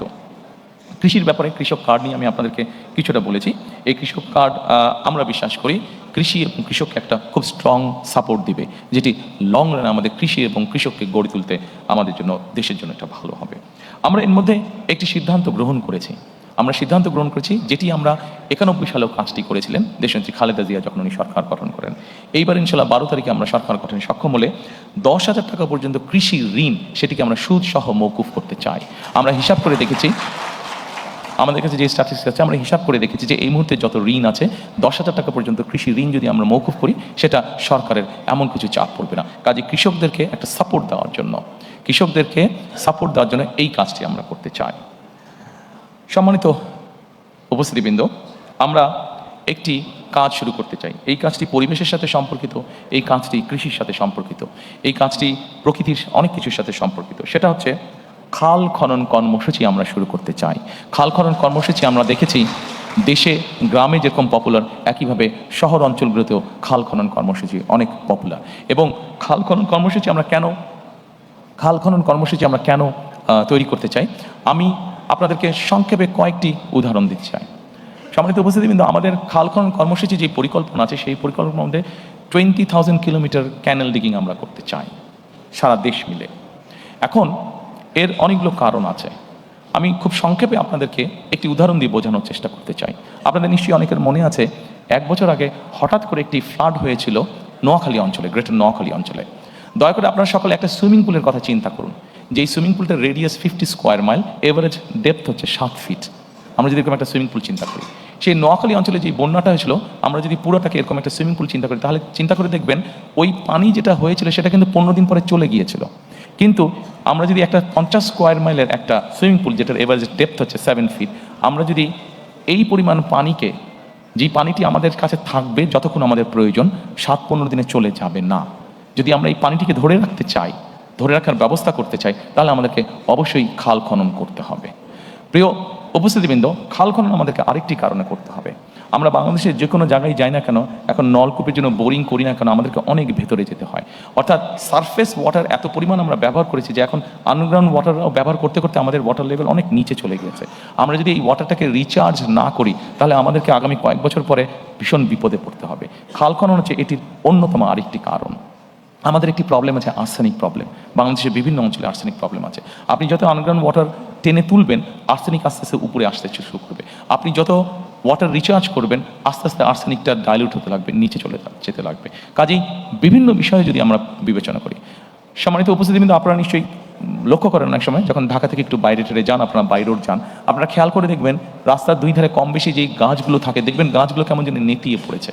এই নেতিয়ে পড়ার আরেকটা কারণ হচ্ছে ওই এলাকায় যে আন্ডারগ্রাউন্ড ওয়াটার লেভেল আছে এত নিচে চলে গিয়েছে যে গাছগুলো তার শিকড় আর নিচে পাঠাতে পারে না, এত নিচে চলে গিয়েছে। কাজে আমাদের এই প্রকৃতিকেও যদি আমাদের ঠিক করতে হয়, ধীরে ধীরে যদি আবার একটা স্বাভাবিক পরিস্থিতি ফিরিয়ে আনতে হয়, তাহলে আমাদের ক্যানেল ডিগিং করা অত্যন্ত প্রয়োজন। আমাদের পরিকল্পনার মধ্যে একটি রয়েছে বরেন্দ্র প্রকল্প পুনর্চালুকরণ করা। এই বরেন্দ্র প্রকল্প সম্পর্কে আপনাদের অনেকেরই ধারণা আছে। এটি রাজশাহী, চাঁপাইনবাবগঞ্জ, রাজশাহী ওইদিকে শুরু ছিল এবং এটির বিস্তার মোটামুটি ঠাকুরগাঁ, পঞ্চগড় পর্যন্ত। এই বরেন্দ্র প্রকল্প চালু করার পরে আমাদের পুরো উত্তরাঞ্চলের কৃষির উৎপাদনই একদম পাল্টে গিয়েছিল। এই প্রকল্পটি মোটামুটিভাবে এখন অলমোস্ট মৃত পায়। আমরা চাই এই প্রকল্পটিকে আবার চালু করার জন্য। সম্মানিত উপস্থিতিবৃন্দ, আমাদের এই কৃষি এবং খাদ্যের মধ্যে আপনি যদি খেয়াল করেন, ডান দিকে একটি আছে জলবায়ু ঝুঁকি মোকাবেলা। জলবায়ু ঝুঁকি মোকাবেলা আমরা সিদ্ধান্ত গ্রহণ করেছি, আমরা পরিকল্পনা গ্রহণ করেছি যে এই ঝুঁকিটা আমাদের জন্য অত্যন্ত রিস্কি একটা ঝুঁকি। আমরা যদি দেখি আমাদের দক্ষিণাঞ্চল যেভাবে গাছপালা মরে যাচ্ছে, দক্ষিণাঞ্চলে যেভাবে নদী নালা শুকিয়ে যাচ্ছে, যেভাবে সমুদ্রের পানি উপরে উঠে আসছে, আমরা যদি দেখি আমাদের সারা বাংলাদেশে কীভাবে ফরেস্টেশন ধীরে ধীরে কমে যাচ্ছে, তাহলে আমাদেরকে ইমিডিয়েট এই কাজটিতে হাত দিতে হবে। এবং আমরা ঠিক করেছি 5 বছরে আমরা চেষ্টা করব, 5 বছরে আমরা চেষ্টা করব, যদিও খুব অ্যাম্বিশিয়াস প্রোগ্রাম, তারপরে আমাদের পরিকল্পনা আছে এবং 5 বছরে আমরা চেষ্টা করছি প্রায় 50 কোটির কাছাকাছি বৃক্ষরোপণ করার জন্য। এরই ভিতরে আমাদের যারা এক্সপার্ট আছেন তারা মোটামুটিভাবে কাজ করেছেন যে কোন এলাকার কোন বৃক্ষটা ভালো হবে, সেভাবে আমরা আমাদের পরিকল্পনা সাজিয়েছি। কাজেই টেকনাফে যে বৃক্ষটা হবে, তেঁতুলিতেও সেটা হতে পারে, কিন্তু অত ভালো হবে না, কারণ ওখানকার সয়েল ইজ ডিফারেন্ট, ক্লাইমেট আবহাওয়া কিছুটা ডিফারেন্ট। সেই জন্য আমরা সেভাবেই চিন্তা ভাবনা করেছি। এবং আরেকটি জিনিস করেছি, এখন যেটা মডার্ন যুগে করা যায়, আপনি স্যাটেলাইট ইমেজ দিয়ে আপনি কোনো জায়গায় যদি 500 গাছ লাগান, আপনি যদি 500 গাছের চারা ওখানে রোপণ করতে চান, ওখানে 500 চারা রোপণ হলো কি হলো না, আপনি স্যাটেলাইট ইমেজ দিয়ে কিন্তু ওটা ঘরে বসেই আপনি দেখতে পারবেন, মনিটর করতে পারবেন। সেজন্য এই সুবিধাটাও আমাদের আছে। তো আমাদেরকে জলবায়ুর ঝুঁকি মোকাবেলা করার জন্য আমাদেরকে জলবায়ুর উপযোগী যে গাছগুলো আছে সেগুলো লাগাতে হবে, সেগুলো রোপণ করতে হবে। যেমন আমরা যদি ঢাকা শহরে, এই বোধহয় গত পরশুদিনও আমরা কোনো একটা নিউজে আমি দেখলাম যে ঢাকা শহর বোধহয় পলিউশনে আবার বোধহয় কয়েকটার মধ্যে প্রথম বা দ্বিতীয় তৃতীয় এরকম হয়েছে। কাজেই এই ঢাকা শহরের এয়ারকেও যদি ফিল্টার করতে হয়, আপনাদের নিশ্চয়ই অনেকের জানা আছে যে নিম গাছ সাধারণত অন্য নর্মাল গাছে থেকে 3 গুণ বেশি অক্সিজেন প্রডিউস করে। কাজে আমরা যদি নিম গাছ প্রচুর পরিমাণে ঢাকা শহরে লাগাতে সক্ষম হই, রোপণ করতে সক্ষম হই, তাহলে আমরা কিছুটা হলেও আমাদের ঢাকা শহরের বাতাসকে আমরা ফিল্টার করতে পারবো। অবশ্যই এর বাইরে আমাদেরকে অনেকগুলো স্টেপ গ্রহণ করতে হবে, যেমন ডিজেল ইঞ্জিনের ব্যবহার কমিয়ে আনতে হবে, ফসিল ফুয়েল যেগুলোতে ব্যবহার হয় সেগুলো আমাদেরকে কমিয়ে আনতে হবে, আমাদেরকে ইলেকট্রিক ভেহিকেলকে মোর এনকারেজ করতে হবে। সম্মানিত উপস্থিতিবৃন্দ, আমাদের কৃষিতে একটি বিরাট বড় সমস্যা আছে, সেটি হচ্ছে কৃষক এবং বাজারের সরাসরি যে সংযোগটা, এটা বিভিন্ন কারণে আমাদের পক্ষে হয়তো গড়ে তোলা সম্ভব হয়নি। আমাদের পরিকল্পনা আছে যে কিভাবে কৃষক এবং বাজারকে আমরা সরাসরি সম্পৃক্ত করতে পারি, অর্থাৎ মিডল ম্যানের যে প্রকৃতি আছে সেটাকে কিভাবে কমিয়ে আনা যায় এবং একই সাথে ট্রান্সপোর্টেশন কস্ট কিভাবে কমিয়ে আনা যায়, এই বিষয়টি আমাদের পরিকল্পনার মধ্যে আছে। সো দ্যাট তাহলে কৃষিজাত উৎপন্ন যে দ্রব্যগুলো সেগুলোর দামটা আমরা কমিয়ে আনতে পারবো। সেটাকে দাম যদি আমরা কমিয়ে আনতে পারি, তা আমরা মানুষের কাছে কম মূল্যে আমরা পৌঁছে দিতে সক্ষম হব। আমাদের আরেকটি বড় পরিকল্পনা আছে বা বড় সমস্যা আছে, সেই জন্যই আমরা পরিকল্পনা গ্রহণ করেছি। সেটি হচ্ছে আমাদের দেশের বিভিন্ন জায়গায় বিভিন্ন ফল ফলাদি শাক সবজি এগুলো উৎপাদিত হচ্ছে, কিন্তু আমাদের কৃষকরা কোনো শাক সবজি ফল ফলাদি হয়তো 7 দিন 15 দিন বা 1 মাসের জন্য এটাকে রেফ্রিজারেট করতে হবে, কিন্তু সেই রেফ্রিজারেট করার সিস্টেমটা আমাদের এখানে নেই, এবং যেটাকে হিমাগার বা কোল্ড স্টোরেজ বলে। আমরা এর মধ্যে কাজ করেছি যে কোথায় কোথায় আমাদের কী কী উৎপাদিত হয়, কোথায় কোথায় কীভাবে, যেমন আমাদের চাঁপাই নবাবগঞ্জে বা রাজশাহীতে প্রচুর পরিমাণে আম হয়, আমটাকে কীভাবে প্রিজার্ভ করা সম্ভব হতে পারে সেইভাবে আমরা সেখানে হিমাগারটা তো করে তুলব। যেখানে আমাদের টমেটো হচ্ছে, সেই সিলেট অঞ্চল ধরে যে বিভিন্ন জায়গায় আমাদের টমেটো হচ্ছে, এই টমেটোগুলো আমরা একসময় দেখি যে কৃষকরা ফেলে দেয় বা গরু ছাগল খায়, কারণ সে প্রপার দাম পাচ্ছে না, কারণ একটা সার্টেন টাইমের পরে সে যে ওটাকে রেফ্রিজারেট করবে সেই অবস্থাটা নেই। কাজে এই সবগুলো জিনিসকে আমরা মার্ক করেছি এবং ধীরে ধীরে আমরা এই হিমাগার সিস্টেম বা রেফ্রিজারেট সিস্টেমটাকে আমরা গড়ে তুলতে চাই। সম্মানিত উপস্থিতিবৃন্দ, এরপরে আমি আপনাদেরকে অনুরোধ করব কর্মসংস্থান ও যুব উন্নয়নটি দেখার জন্য। কর্মসংস্থান এবং যুব উন্নয়ন, আমাদের প্রায় 27 লক্ষ বেকার আছে, এর মধ্যে 9 লক্ষ হচ্ছে আমাদের শিক্ষিত বেকার। প্রতি বছর বেকারের সংখ্যা বাড়ছে বই কমছে না। আমরা যদি আমাদের ডেমোগ্রাফি দেখি, পপুলেশন ডেমোগ্রাফিটা দেখি যে 15-20 বছর থেকে আমাদের 60-62 বছর পর্যন্ত, তাহলে এটির সুবিধা আমরা পাবো 2040 সাল পর্যন্ত। অর্থাৎ আমাদের যারা এখন ইয়াং জেনারেশন আছে, এদেরকে যদি আমরা আগামী 40 সালের ভিতরে কর্মসংস্থানের ব্যবস্থা করতে না পারি, তাহলে আমরা আমাদের অর্থনৈতিক যে গতি আছে এটিকে আমরা তৈরি করতে পারবো না।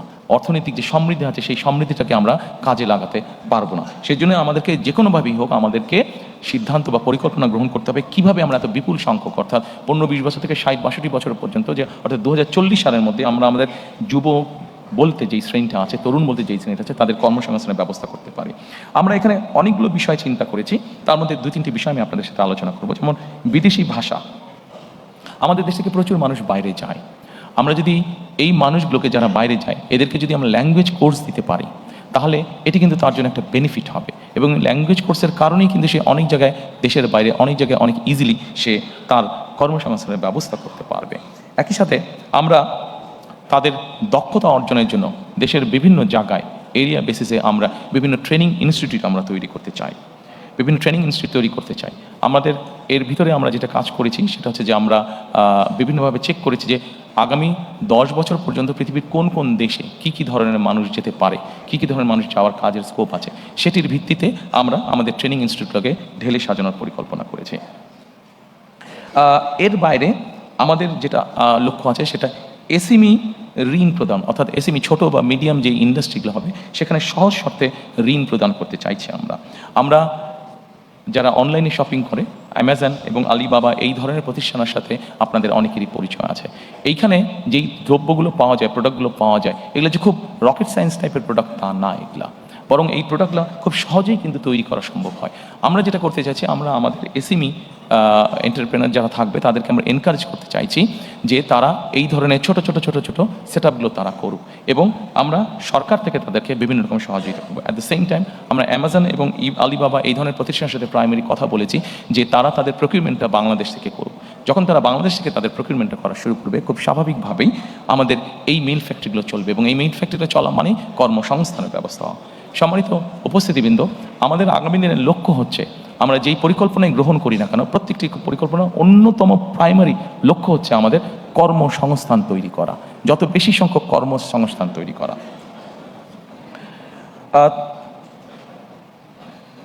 এর বাইরে আমাদের পরিকল্পনা আছে আন্তর্জাতিক, আমাদের ইয়াং জেনারেশনের অনেকেই অনলাইনে বা আইটিতে কাজ করে থাকে, কিন্তু তাদের পেমেন্টের ক্ষেত্রে বিভিন্ন রকম পেমেন্ট সেটার ক্ষেত্রে বিভিন্ন রকম সমস্যা হয়ে থাকে। আমরা সেই জন্য আন্তর্জাতিক পেমেন্ট যে সুবিধা আছে, পেপাল সহ এই ধরনের সুবিধাগুলো আছে, এগুলোকে আমরা ইনভাইট করছি, এগুলোকে আমরা দেশে নিয়ে আসতে চাইছি। সম্মানিত উপস্থিতিবৃন্দ, এরপরে আমি শিক্ষা, মানব সম্পদ এবং স্বাস্থ্য সেবা এটির প্রতি আপনাদেরকে নজর দিতে বলবো। আমাদের শিক্ষা খাতে জিডিপির 5% আমরা বরাদ্দ করতে চাইছি, অবশ্যই একবারে না, সেটা পর্যায়ক্রমিকভাবে করতে চাইছি। আমরা ফ্রি ওয়াইফাই বিভিন্ন ইম্পর্টেন্ট জায়গাগুলোতে ফ্রি ওয়াইফাই আমরা ইন্ট্রোডিউস করতে চাইছি। আপনারা বলতে পারেন যে ফ্রি ওয়াইফাই এত সহজ নাকি দেওয়া? এটার জিনিসটা এমন হবে, কেউ যদি কোথাও ফ্রি ওয়াইফাইটা ব্যবহার করতে চায়, সে লগ ইন করার পরে তাকে ছোট একটি অ্যাড দেখতে হবে। অ্যাডটি ভালো লাগুক বা না লাগুক, অ্যাডটি তাকে দেখতে হবে। এই জন্য অ্যাডটি দেখতে হবে যে অ্যাডের মাধ্যমে ওখানকার যে খরচটা, সেই খরচটা উঠে আসবে, এবং তারপরে সে হয়তো 1 ঘন্টা বা 1.5 ঘন্টা সেই ফ্রি ওয়াইফাইটি ব্যবহার করতে পারবে। এর বাইরে আমরা ওয়ান টিচার ওয়ান ট্যাব। আমাদের প্রথমে প্রাইমারি স্কুল এবং তারপরে সেকেন্ডারি স্কুলে যত টিচার আছেন তাদেরকে আমরা পর্যায়ক্রমিকভাবে একটি ট্যাবের আন্ডারে নিয়ে আসতে চাইছি, যার মাধ্যমে তারা যেমন শিক্ষা দিতে পারবেন, একইভাবে তাদেরকে কোনো ট্রেনিং ইনস্ট্রাকশন দিতে হলে সেই ট্যাবের মাধ্যমে তাদেরকে আমরা সেন্ট্রালি সেই কাজটি আমরা করতে পারবো। আমরা প্রাথমিক এবং মাধ্যমিক শিক্ষা ব্যবস্থায় স্কুল ইউনিফর্ম ইন্ট্রোডিউস করতে চাচ্ছি। অবশ্যই এটা আমরা সরকারের পক্ষ থেকে এই ইউনিফর্মটি দিতে চাচ্ছি। এই ইউনিফর্মটি দেওয়ার একটা অন্যতম কারণ হচ্ছে, স্বাভাবিকভাবে সবাই যখন একই ইউনিফর্ম পরবে তখন বাচ্চাদের মধ্যে একটা ডিসিপ্লিন আসে, একটা ইউনিটি আসে। সেই মানসিকতাটা আমরা গড়ে তুলতে চাইছি। এরপরে আমি আপনাদেরকে দৃষ্টি আকর্ষণ করতে চাইছি যে স্বাস্থ্য সেবাতে আমি চেষ্টা করছি একটু দ্রুত যেতে, অনেকক্ষণ সময় আছে, অনেকের ধৈর্য চ্যুতি হচ্ছে। আমি এরপরে স্বাস্থ্যতে আসতে চাচ্ছি।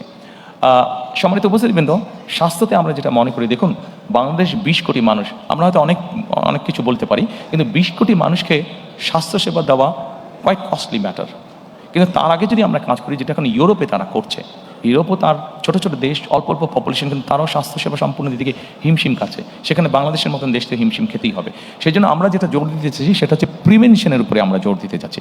অর্থাৎ আমরা যদি একটা মানুষকে প্রথমেই অসুস্থ হওয়া থেকে বাঁচাতে পারি, তাহলে অবশ্যই সেই মানুষটি আর হসপিটালে যাচ্ছে না। হসপিটালে না গেলে হসপিটালের উপরে চাপটা কম পড়ছে। কাজেই এই কাজটি করার জন্য, প্রিভেনশনটাকে আমরা করার জন্য আমরা প্রায় 1 লক্ষের মতন স্বাস্থ্যকর্মী নিয়োগ দিতে চাচ্ছি সারা দেশে। যেই স্বাস্থ্যকর্মীদের অধিকাংশ হবেন নারী। এই স্বাস্থ্যকর্মীরা মানুষের বাসায় বাসায় যাবে, গ্রামে গ্রামে বাসায় বাসায় যাবে, শহরেও বাসায় বাসায় যাবে, গিয়ে তাদেরকে স্বাস্থ্যসেবাটা ঘরে দেবে এবং তাদেরকে অ্যাওয়্যার করবেন যে এটা কাজ না করলে ডায়াবেটিক হবে না, এটা কাজ না করলে হাই প্রেশার বা কার্ডিয়াক প্রবলেম হবে না, এটা কাজ না করলে কিডনি প্রবলেম হবে না। এই ধরনের জিনিসগুলোকে তারা অ্যাওয়্যার করবেন। তার ফলে আমরা চাচ্ছি যে প্রথমেই যদি একজন মানুষকে অসুস্থ হওয়া থেকে বাঁচানো যায়, তাহলে সরকারের যে রিসোর্স আছে সেটার উপর চাপটা কম পড়বে। যেই রিসোর্স আছে সেটা দিয়ে যারা সত্যিকারভাবে অসুস্থ হবেন তাদেরকে কিছুটা হলেও বেটার ট্রিটমেন্ট দেওয়া যায়। আমরা প্রাইভেট পার্টনারশিপ একটি বিষয় চিন্তা করছি। এটা সকল অসুখ বিসুখের ক্ষেত্রে না, এগুলো যেটা প্রাণঘাতী, যেমন ক্যান্সার আছে, যেমন কার্ডিয়াক প্রবলেম আছে, এই ধরনের যেগুলো আছে, বা কিডনি ডায়ালিসিস আছে, এই ধরনের যেগুলো সিরিয়াস অসুখ বিসুখ আছে, সেগুলোর ক্ষেত্রে আমরা প্রাইভেট পার্টনারশিপের কথা চিন্তা করছি। অর্থাৎ আমরা যদি সরকারি হাসপাতালে দেখি যে একটা লম্বা কিউ আছে, সরকারি হাসপাতালে যে ফ্যাসিলিটি দিচ্ছে সেটা সবাইকে দিতে পারছে না। কাজে সেখান থেকে কিছু রুগী নিয়ে একই ফ্যাসিলিটি যেখানে প্রাইভেট হসপিটাল আছে, যেটা স্ট্যান্ডার্ড মেনটেন করতে পারবে, আমরা সেই রুগীটাকে নিয়ে সেখানে ট্রান্সফার করে দিতে যাচ্ছি। সেটার কস্টটা সরকারের পক্ষ থেকে বিয়ার করা হবে। এইভাবে আমরা পাবলিক পার্টনারশিপ তৈরি করতে যাচ্ছি। সিলেক্টেড কিছু অসুস্থতার ক্ষেত্রে, সিলেক্টেড কিছু অসুখ বিসুখ যেগুলো লাইফ সেভিং সর্ট অফ, যেগুলো রিস্ক হয়ে যায় মানুষের জন্য, সেই ধরনের অসুখ বিসুখের ক্ষেত্রে আমরা এই কাজটি করতে চাই, জ্বর সর্দি কাশির ক্ষেত্রে নয়। এরপরে আমি আপনাদেরকে অনুরোধ করব প্রতিরক্ষা ও পররাষ্ট্রনীতিতে। সম্মানিত উপস্থিতিবৃন্দ, অবশ্যই সশস্ত্র বাহিনীকে আমরা সকল বিতর্ক এবং রাজনীতিকরণের বাইরে রাখতে চাই।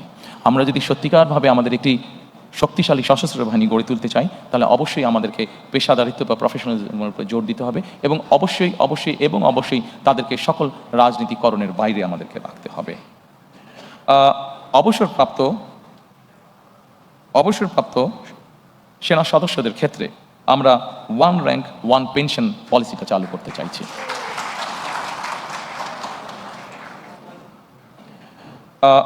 সম্মানিত উপস্থিতিবৃন্দ, ফরেন পলিসির ক্ষেত্রে কথা আছে যে ফরেন পলিসিটা কেমন হবে। আমি এক বাক্যে আপনাদেরকে বলছি, দেখুন বাংলাদেশে 20 কোটি মানুষ, আমরা এর আগেই বলেছি বহু 4 কোটি বেকার আছে, স্বাস্থ্যর বিষয় আছে, কর্মসংস্থানের বিষয় আছে। আমাদের ফরেন পলিসিটা খুব সংক্ষেপে যদি বলি সেটাই হবে, অর্থাৎ আমার দেশের স্বার্থ, আমার দেশের মানুষের স্বার্থ রক্ষা করে যাদের বন্ধুত্ব সহযোগিতা পেলে আমরা আমাদের দেশে নতুন ব্যবসা বাণিজ্য প্রতিষ্ঠিত করতে পারবো, আমার দেশের মানুষের কর্মসংস্থানের ব্যবস্থা করতে পারবো, আমাদের দেশের অর্থনৈতিক অবস্থা শক্তিশালী হবে। অবশ্যই আমার দেশের স্বাধীনতা এবং সার্বভৌমত্ব অক্ষুণ্ণ রাখবে। এইটার ভিত্তিতেই আমরা আমাদের পররাষ্ট্রনীতি পরিচালিত করব। অর্থাৎ আমার দেশের মানুষের সমস্যার সমাধান করে আমার দেশের স্বাধীনতা এবং সার্বভৌমত্ব অক্ষুণ্ণ রেখেই আমাদের সাথে যাদের বন্ধুত্ব করা সম্ভব, অবশ্যই আমরা তাদের সাথে বন্ধুত্ব করব। আমাদের সামনে একটি পররাষ্ট্রনীতিতে একটি বিরাট সমস্যা আছে। এটি মানবিক সমস্যা, সেটিকে আমরা সকলেই জানি, সেটি হচ্ছে রোহিঙ্গা সমস্যা যেটি আছে। আমাদের নিজেদের দেশের জনসংখ্যা প্রায় 20 কোটি। এই জনসংখ্যাকে আমাদের কর্মসংস্থানের ব্যবস্থা, খাদ্যের সংস্থা, চিকিৎসা ব্যবস্থা সকল কিছু করতে হবে। আমাদের প্রায় 1.2 মিলিয়নের মতন আমাদের রোহিঙ্গা আছে। তারাও মানুষ, মানবিক দৃষ্টিকোণ থেকে অবশ্যই তাদের দেশে যে অবস্থা, আমরা এখানে বাংলাদেশ তাদেরকে আশ্রয় দিয়েছে, অবশ্যই আমরা তাদেরকে দেখব। কিন্তু অ্যাট দ্য সেম টাইম আমরা চাবো যে তাদের এলাকায়, তাদের ঘরে, তাদের জন্য সেফ একটা সিচুয়েশন তৈরি হোক এবং ধীরে ধীরে তারা তাদের এলাকায় ফিরে যাক। অর্থাৎ আমরা রোহিঙ্গা প্রত্যাবর্তন, সেফ প্রত্যাবর্তন আমরা নিশ্চিত করতে চাই।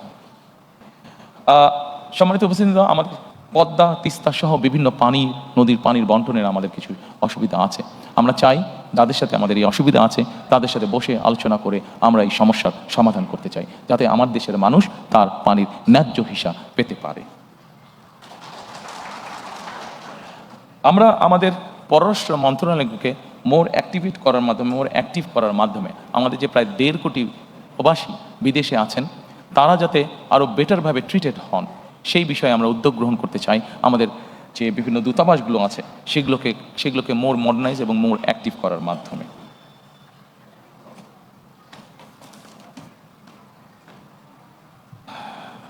সম্মানিত উপস্থিতিবৃন্দ, এরপরে একটি অত্যন্ত গুরুত্বপূর্ণ বিষয় আছে, সেটির প্রতি আপনাদেরকে আমি অনুরোধ করবো নজর দেওয়ার জন্য। শ্রমিক এবং প্রবাসী কল্যাণ। আমাদের দেশে একটি সমস্যা আছে, আমাদের দেশের নারী, পুরুষ এবং প্রতিবন্ধী যারা, তাদের ক্ষেত্রে একটি বেতনের ব্যাপারে একটি বৈষম্যমূলক আচরণ হয়ে থাকে অনেক জায়গায়, অনেক ক্ষেত্রে। আমরা পর্যায়ক্রমিকভাবে এই সমস্যাটির সমাধান করতে চাই, অর্থাৎ নারী, পুরুষ এবং প্রতিবন্ধীদের জন্য বৈষম্যহীন বেতন আমরা নিশ্চিত করতে চাই। আমরা একই সাথে মাতৃকালীন যে ছুটি আছে, নারীদের যে মাতৃকালীন ছুটি আছে, সেই ছুটিটাকে আমরা 6 মাসের উইথ স্যালারি, মানে সবেতন ছুটিতে আমরা নিয়ে আসতে চাই। এটিকে আমরা পর্যায়ক্রমিকভাবে শিশু শ্রম বন্ধ করার পরিবেশ আমরা নিশ্চিত করতে চাই। প্রিয় সহকর্মীবৃন্দ, আমাদের যে 1.5 কোটি প্রবাসী আছেন, এই প্রবাসীদের জন্য আমরা একটি প্রবাসী কার্ড ইন্ট্রোডিউস করতে চাই। এই কার্ডটি তাকে ব্যাংকিং ফ্যাসিলিটি দিবে এবং এই কার্ডটির মধ্যে তার সব রকম ডিটেলস থাকবে। যখন উনি ফিরে আসবেন, এই কার্ডটির মাধ্যমে উনি কী কী কাজ করেছেন সেটার উপরে ভিত্তি করে যাতে তাকে আমরা একটা দেশে সুন্দর পরিবেশের নিশ্চয়তা দিতে পারি। এটিকে আমরা নাম দিয়েছি, যেটি আমরা প্রবর্তন করতে চাই, এটিকে আমরা নাম দিয়েছি প্রবাসী কার্ড। এর বাইরে আমরা প্রবাসীদের জন্য রেমিটেন্স প্রণোদনা দিতে চাই। বৈধ উপায়ে, রাষ্ট্রের যে উপায় আছে সেই উপায় যখন ওনারা টাকা পাঠাবেন সেটার উপরে আমরা তাদেরকে একটি প্রণোদনা দিতে চাই। একটি সার্টেন অ্যামাউন্টের বেশি হলে অবশ্যই তাদেরকে আমরা সেই প্রণোদনাটা দিতে চাই, যাতে করে তারা দেশে যখন ফিরে আসবেন সেই প্রণোদনার পয়সাটা দিয়েও যাতে তারা তাদের কোনো একটি কাজে ব্যবহার করতে পারেন। সম্মানিত উপস্থিতিবৃন্দ, এরপরে আমি আপনাদেরকে আমাদের এইটার বৈষম্যহীন আর্থসামাজিক উন্নয়নের টেকসই রাষ্ট্রীয় সক্ষমতার লাস্ট যেই আমাদের প্যারাটা আছে, সেখানে আমি আপনাদের দৃষ্টি আকর্ষণ করছি। এখানে আছে আমাদের সবুজ বিপ্লব। এই সবুজ বিপ্লবের মধ্যে আমি আগেই বলেছি 5 বছরে আমরা 25 কোটি বৃক্ষ করতে চাই, বৃক্ষরোপণ আমরা করতে চাই। একই সাথে 5 বছর 25 কোটি বৃক্ষরোপণ করতে, একই সাথে আমরা 2030 সালের মধ্যে শতকরা 20% বিদ্যুৎ আমরা নবায়নযোগ্য, অর্থাৎ সোলার বলতে যেটা হয়, সোলার পাওয়ার থেকে আমরা উৎপাদন করতে চাই। একটি গুরুত্বপূর্ণ কাজ আছে যেখান থেকে আমরা একটি বৈদেশিক মুদ্রা অর্জন করতে পারি। আমরা যেই সবুজ বিপ্লবের কথা বলেছি, 5 বছরে 25 কোটি গাছের যেই কথা আমরা বলেছি, এটির মাধ্যমে আমরা সবুজ অর্থনীতি অর্থাৎ কার্বন ট্রেডিং মার্কেট আমরা গঠন করতে চাই। এবং এই কার্বন ট্রেডিং মার্কেট গঠনের মাধ্যমে আমরা হিসেব করে দেখেছি যে আমরা মোটামুটি $1 বিলিয়ন আমরা সেখান থেকে ইনকাম করতে পারবো, যেটি এখন খুবই সামান্য আছে, এবার 2.5 মিলিয়নের মতন আছে, সেটিকে আমরা 1 বিলিয়নে নিয়ে যেতে পারবো। আমরা যদি আমাদের এই বৃক্ষরোপণ, সবুজ বনায়ন, এই কার্যগুলো যদি আমরা মোটামুটি প্ল্যান অনুযায়ী সম্পাদন করতে পারি, তাহলে এই $1 বিলিয়ন আমাদের জন্য ইনকাম করা খুব কঠিন কিছু হবে না। সম্মানিত উপস্থিতিবৃন্দ, 3R, reduce, recycle and reuse. আমরা প্লাস্টিক এবং এই জাতীয় জিনিসের ক্ষেত্রে এই 3R এর উপরে আমরা গুরুত্ব আরোপ করতে চাই। আমাদের পরিবেশকে যদি আমাদের রক্ষা করতে হয়, আমাদের পরিবেশকে যদি আমাদের বসবাস উপযোগী করে রাখতে হয়, তাহলে এই 3Rকে আমরা যে কোনোভাবে বাস্তবায়ন করতে চাই। আমি শিওর এই ঘরে যারা উপস্থিত আছেন সবাই আমাদেরকে এই ব্যাপারে সহযোগিতা করবেন।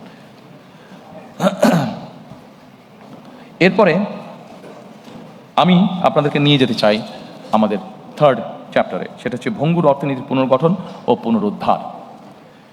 আমরা অনেক কিছু প্ল্যান করলে আমাদের ইকোনমি যদি ঠিক না থাকে, আমরা কোনো কিছুই বাস্তবায়ন করতে সক্ষম হব না। সম্মানিত উপস্থিতিবৃন্দ, আমরা এই ভঙ্গুর অর্থনীতি পুনর্গঠন ও পুনরুদ্ধারে আমরা কয়েকটি সেক্টর করেছি। অর্থনীতির গণতন্ত্রায়ন, বিনিয়োগ ও আর্থিক প্রতিষ্ঠান সংস্কার, শিল্প খাত ও সৃজনশীল অর্থনীতির উন্নয়ন, সেবা খাত, বিদ্যুৎ জ্বালানি, পরিবহন খাত, আইসিটি, রাজস্ব আয় ও ব্যয় ব্যবস্থাপনা। আমরা অর্থনৈতিক গণতন্ত্রায়ন, প্রথমেই যেটা বলেছি, অর্থনৈতিক গণতন্ত্রায়ন অথবা অর্থনৈতিক অলিগার যে কাঠামো ছিল সেটিকে আমরা ভাঙতে চাই। অর্থনৈতিক গণতন্ত্রায়নটা কি? অর্থনৈতিক গণতন্ত্র হচ্ছে কতিপয় কোনো বিজনেস হাউসের মধ্যে না রেখে বরঞ্চ আমরা গণতন্ত্রটাকে, অর্থনীতিকে আমরা ডিস্ট্রিবিউট করতে চাই, যেখানে কম বেশি সকল মানুষের একটি এন্ট্রি থাকবে, সকল মানুষের অধিকার থাকবে গণতন্ত্রতে নিজের কন্ট্রিবিউশনটা করার মতন। অর্থাৎ সকলের অংশগ্রহণমূলক এবং সবার জন্য উন্মুক্ত একটা অর্থনীতি আমরা গড়ে তুলতে চাই। সম্মানিত উপস্থিতিবৃন্দ, একজন রাজনৈতিক কর্মী হিসাবে আমার যেটি অবজারভেশন, যে কোনো দেশের অর্থনৈতিক বুনিয়াদ তখনই শক্তিশালী হয়, অর্থনৈতিক স্থিতিশীলতা তখনই হয় যখন সেই দেশের মধ্যবিত্ত শ্রেণীটি অনেক বড় আকার ধারণ করে। আমাদের পরিকল্পনা হচ্ছে অর্থনীতির ক্ষেত্রে আমরা বাংলাদেশের মধ্যবিত্ত শ্রেণী বলতে, যেটি কয়েক বছর আগেও প্রায় ধ্বংসপ্রাপ্ত ছিল, সেই মধ্যবিত্ত শ্রেণীটিকে আমরা অর্থনৈতিকভাবে ধীরে ধীরে শক্তিশালী করে গড়তে তুলতে চাই। আমি আগেই বলেছি, আমাদের অর্থনৈতিক বা যে কোনো পরিকল্পনার মূল অন্যতম লক্ষ্য হচ্ছে কর্মসংস্থান তৈরি করা। যত বেশি সংখ্যক কর্মসংস্থান, যে কোনো বিনিয়োগ বলেন, যে কোনো অর্থনৈতিক কার্যক্রম বলেন, প্রত্যেকটিতে আমাদের লক্ষ্য থাকবে কর্মসংস্থানের তৈরি করা, যত বেশি সংখ্যক কর্মসংস্থান। কারণ আমরা মনে করি যত বেশি সংখ্যক কর্মসংস্থান আমরা তৈরি করতে সক্ষম হব, তত বেশি অর্থনীতি বা ইকোনমি তত বেশি সচল হবে আমাদের। এবং সেই জন্যই আমরা বলেছি যে আমরা 2034 সালের মধ্যে আমরা বাংলাদেশের অর্থনীতিকে $1 ট্রিলিয়ন অর্থনীতিতে নিয়ে যেতে চাই। সম্মানিত উপস্থিতিবৃন্দ, এরপরে আমি আপনাদের দৃষ্টি আকর্ষণ করতে চাই, অনেকগুলো বিষয় আছে এখানে, অনেক লম্বা বিষয়, আমি সংক্ষেপ থাকার চেষ্টা করব। বিনিয়োগ এবং প্রাতিষ্ঠানিক সংস্কার। বিনিয়োগ এবং প্রাতিষ্ঠানিক সংস্কারে এফডিআই ক্যাপ্টেন আমরা নিয়োগ করতে চাই। অর্থাৎ ফরেন ইনভেস্টমেন্ট যারা আসবে, এই ফরেন ইনভেস্টমেন্ট যারা আসবে তাদেরকে বিভিন্ন সময় বিভিন্ন বিড়ম্বনা ভোগ করতে হয়।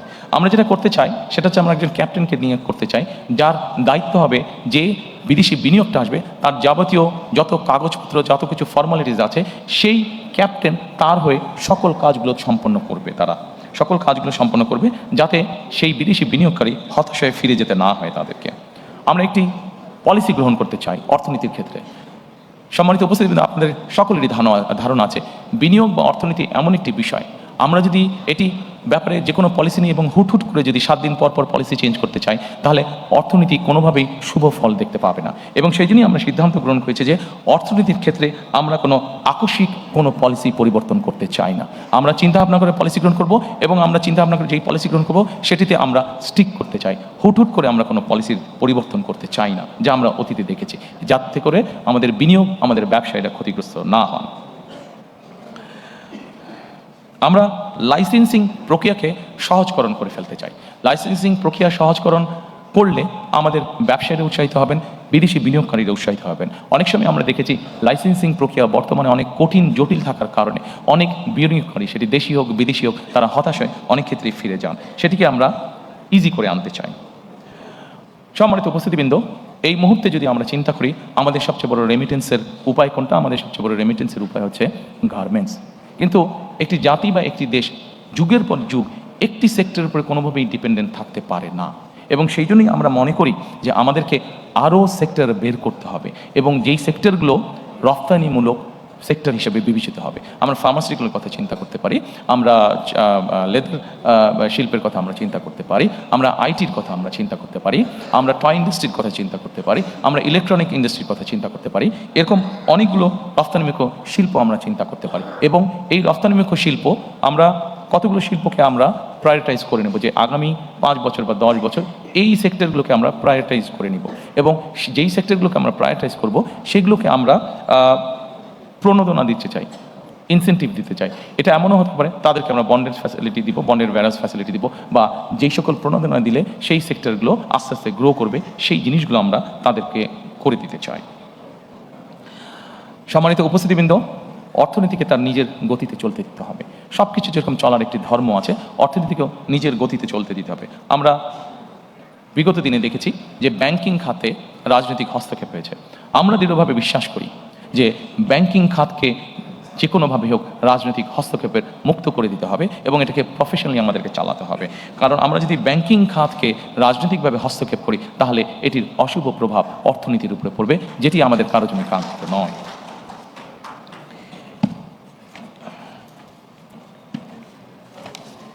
এরপরে আমি আপনাদেরকে অনুরোধ করব শিল্প খাত ও সৃজনশীল অর্থনীতির উন্নয়ন এই বিষয়টি দেখার জন্য। এর মধ্যেই আমি আপনাদের কাছে বলেছি যে আমরা নতুন নতুন শিল্প গঠনের আমরা চেষ্টা করব। এর মধ্যে একটি বিষয় আছে, বিশেষ করে ক্ষুদ্র ও কুটির মাঝারি শিল্প যেটা আছে, এগুলোকে আমরা টার্গেটেড সাপোর্ট আমরা দিতে চাই। এগুলোকে আমরা টার্গেটেড সাপোর্ট দিতে চাই, যে এসএমই আছে, ক্ষুদ্র এবং কুটির শিল্প যেগুলো আছে। আমরা এর আগে দেখেছি, বিগত সময়ে আমরা দেখেছি অনেক বিনিয়োগ হয়েছে কিন্তু কর্মসংস্থানের ব্যবস্থা হয়নি। আমরা 100 মিলিয়ন দিয়ে একটা ফ্যাক্টরি যদি করি, কিন্তু ওটাতে যত না মানুষ কর্মসংস্থানের ব্যবস্থা হবে, আমরা যদি 10 মিলিয়ন দিয়ে বা 1 মিলিয়ন দিয়ে কোনো ফ্যাক্টরি করি, আমরা দেখেছি যে সেখানে অধিক কর্মসংস্থানের ব্যবস্থা হয়ে থাকে। সেজন্যই আমরা আভ্যন্তরীণ শিল্পভিত্তিকে শক্তিশালী করা এবং শিল্প খাতের বহুমুখীকরণের লক্ষ্যে আমাদের সরকার বিভিন্ন ধরনের প্রণোদনা প্রদানের পরিকল্পনা আমরা গ্রহণ করেছি।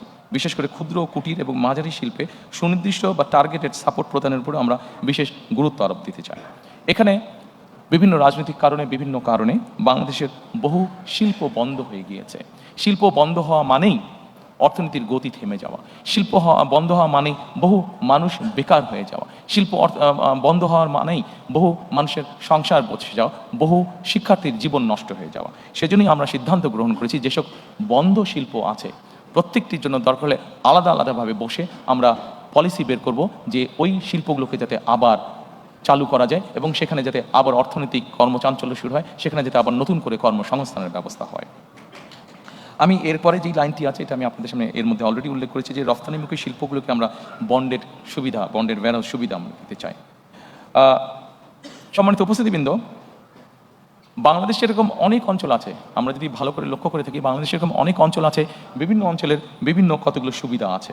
কাজেই আমরা যদি এই বিষয়গুলোকে স্টাডি করি, তাহলে আমরা এক অঞ্চলের পণ্য দিয়েই আমরা বিভিন্ন এলাকা গড়ে তুলতে পারি। যেমন টাঙ্গাইলে, আমরা যদি টাঙ্গাইলে দেখি, টাঙ্গাইলের বিভিন্ন অঞ্চলে আমরা নামাজ পড়ার সময় যে টুপিটা ব্যবহার করে থাকি, সেই টুপিটা তৈরি হচ্ছে এবং এই টুপি সারা বিশ্বে বিভিন্ন জায়গায় যাচ্ছে। কাজে আমরা যদি ওই শিল্পটাকে ওখানে এনকারেজ করি, যারা করছে তাদেরকে সহযোগিতা করি এবং আরও নতুন যারা করতে চায় তাদেরকে যদি সহযোগিতা করি, তাহলে আরও অধিক সংখ্যক মানুষের যেরকম কর্মসংস্থান হবে, আরও অধিক সংখ্যক এক্সপোর্ট যাবে এবং এক্সপোর্ট যাওয়া মানে আমাদের more number of foreign currency we can earn. সম্মানিত উপস্থিতিবৃন্দ, এরপরে আছে আমাদের দেশের যেই হস্তশিল্প আছে, আমরা খেয়াল করে দেখেছি অধিকাংশ হস্তশিল্প বা ক্রিয়েটিভ ইন্ডাস্ট্রিতে আমরা খেয়াল করে দেখেছি যে আমাদের নারী শ্রমিকরা কাজ করে থাকেন। আমরা এই সেক্টরটিকে উৎসাহিত করতে চাই, বিভিন্ন রকম সাহায্য সহযোগিতা উৎসাহিত করতে চাই। এটিকে উৎসাহিত করার অন্যতম মূল লক্ষ্য হচ্ছে নারীদেরকে স্বাবলম্বী করা, নারীদেরকে এম্পাওয়ার করা সামাজিকভাবে এবং অর্থনৈতিকভাবে, এবং একই সাথে আমাদের যে ক্রিয়েটিভ ইন্ডাস্ট্রি আছে এটিকে ধীরে ধীরে দেশের সীমানা ছাড়িয়ে এটিকে ধীরে ধীরে বহির্বিশ্বে নিয়ে যাওয়া। এবং দেশি আমাদের অনেকগুলো ব্র্যান্ড আছে, আমি যদি নাম উল্লেখ করে বলি, যেমন কে ক্রাফট নামে একটি ব্র্যান্ড আছে, এরকম অনেকগুলো আছে ব্র্যান্ড। আমরা পৃথিবীর বড় বড় দেশ যেগুলো আছে, আমরা বাংলাদেশের এরকম শিল্প যারা আছে, এই শিল্পগুলোকে যদি আমরা সাপোর্ট দিই, যে তারা পৃথিবীর বড় বড় যেই স্টোরগুলো আছে সেখানে যদি তাদেরকে সাপোর্ট দিতে, ঠিক আছে আগামী 1 বছর 2 বছর বা 3 বছরের জন্য তোমাদেরকে আমরা ট্যাক্স রিবেট সহ বিভিন্ন সুবিধা দিচ্ছি, তাহলে আমরা আমাদের এই দেশীয় ব্র্যান্ডগুলোকে আন্তর্জাতিক মার্কেটে আমরা একটা বসার বা দাঁড়ানোর মতন একটা সুবিধা আমরা তাদেরকে তৈরি করে দিতে সক্ষম হব। সম্মানিত উপস্থিতিবৃন্দ, এরপরে আপনাদেরকে আমি অনুরোধ করব সেবা খাতের প্রতি দৃষ্টি দেওয়ার জন্য। সেবা খাতের জন্য দৃষ্টি দেওয়া। সেবা খাতটাকে এখানেও আমরা অনেক কর্মসংস্থান তৈরি করার পরিকল্পনা গ্রহণ করছি। ব্যাংকিং আছে, আইটি আছে, পর্যটন আছে। এইগুলোকে যদি আমরা ঠিকভাবে সামনের দিকে গড়ে তুলতে সক্ষম হই, তাহলে ব্যাংকিং খাতে আমরা প্রচুর, ব্যাংকিংটা সার্ভিস সেক্টর এখানে আমরা দিতে পারবো, আইটিতে আমরা প্রচুর পরিমাণে জব তৈরি করতে পারবো, পর্যটনে আমরা প্রচুর পরিমাণে বাংলাদেশের বিভিন্ন জায়গায় বিভিন্ন ছোট অনেকগুলো আছে, এটাকে সার্ভিস ইন্ডাস্ট্রিগুলোকে আমরা যদি ঠিকভাবে তৈরি করতে পারি, এখানে আমরা অনেক কর্মসংস্থানের সুযোগ তৈরি করতে পারবো।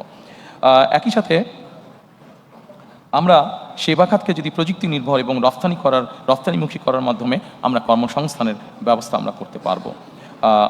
ঠিক একইভাবে আমরা আন্তর্জাতিক সার্টিফিকেশন এবং ব্র্যান্ডিং যেগুলো আছে, যেমন ধরেন ফেসবুক আছে, ইউটিউব আছে, বিভিন্ন আইটি কোম্পানি আছে, এদেরকে যদি আমরা বাংলাদেশে নিয়ে আসতে পারি, তাহলে আমাদের ইয়াং জেনারেশন যারা এই কাজগুলোর সাথে জড়িত তাদের জন্য তখন কাজ করতেও সুবিধা হবে, তাদের ইনকাম যেরকম বাড়বে, আরও অধিক সংখ্যক মানুষের কাজ করার অপরচুনিটি তখন তৈরি হবে।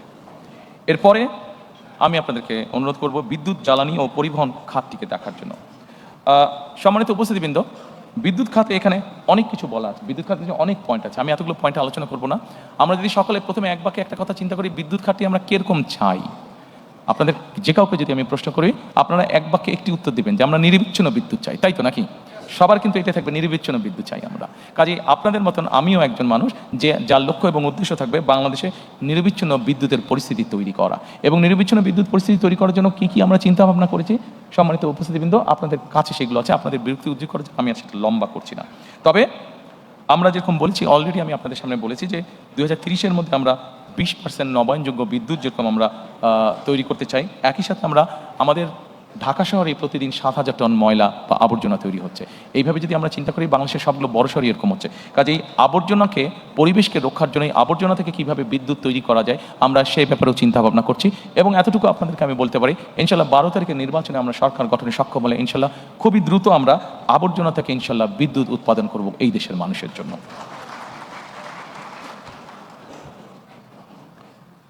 সম্মানিত উপস্থিতিবৃন্দ, এরপরে আছে যোগাযোগ ও পরিবহন খাত। যোগাযোগ এবং পরিবহন খাতের খুব সংক্ষেপে যদি আমরা নিয়ে আসি, আমরা সম্পূর্ণ বাংলাদেশটাকে আমরা রেল লাইনের মাধ্যমে কানেক্টিভিটি আমরা তৈরি করতে চাইছি। রেল লাইনের মাধ্যমে অবশ্যই রোড আছে, রাস্তাঘাট, হাইওয়ে, মোটরওয়ে, বাস, ট্রাক, এগুলো অবশ্যই আছে, কিন্তু রেলওয়ের মাধ্যমে এই জন্য আমি আপনাদের সামনে কথাটা তুলে ধরলাম যে রেলওয়েকে যদি আমরা ডেভেলপ করতে পারি, তাহলে কিন্তু মানুষের যাতায়াত খরচ, সেটা নিজের যাতায়াত খরচ হোক অথবা পণ্য পরিবহন হোক, সেটি অনেকাংশে কমে আসবে। এই কমে আসার ফলে যেটি হবে, মানুষ যেরকম সহজে যাতায়াত করতে পারবে, আমরা যদি সারা দেশে রেলওয়ে কানেক্টিভিটি তৈরি করতে পারি, মানুষ যেরকম সহজে যাতায়াত করতে পারবে, একই সাথে তার ব্যবসা বাণিজ্যের ক্ষেত্রেও সুবিধা হবে, তার পণ্য পরিবহনের সুবিধা হবে, অর্থাৎ তার জন্য ইকোনমিক্যালি জিনিসটা অনেক বেশি ভায়াবল হবে। আমাদের দেশের নৌ পরিবহন বা জলপথ যেটা আছে, আনফর্চুনেটলি অনেক খাল বিল বন্ধ হয়ে গেছে। এই ব্যাপারে আপনাদেরকে এর মধ্যে আমি বলেছি আমাদের 20,000 কিলোমিটার খাল খননের পরিকল্পনা রয়েছে।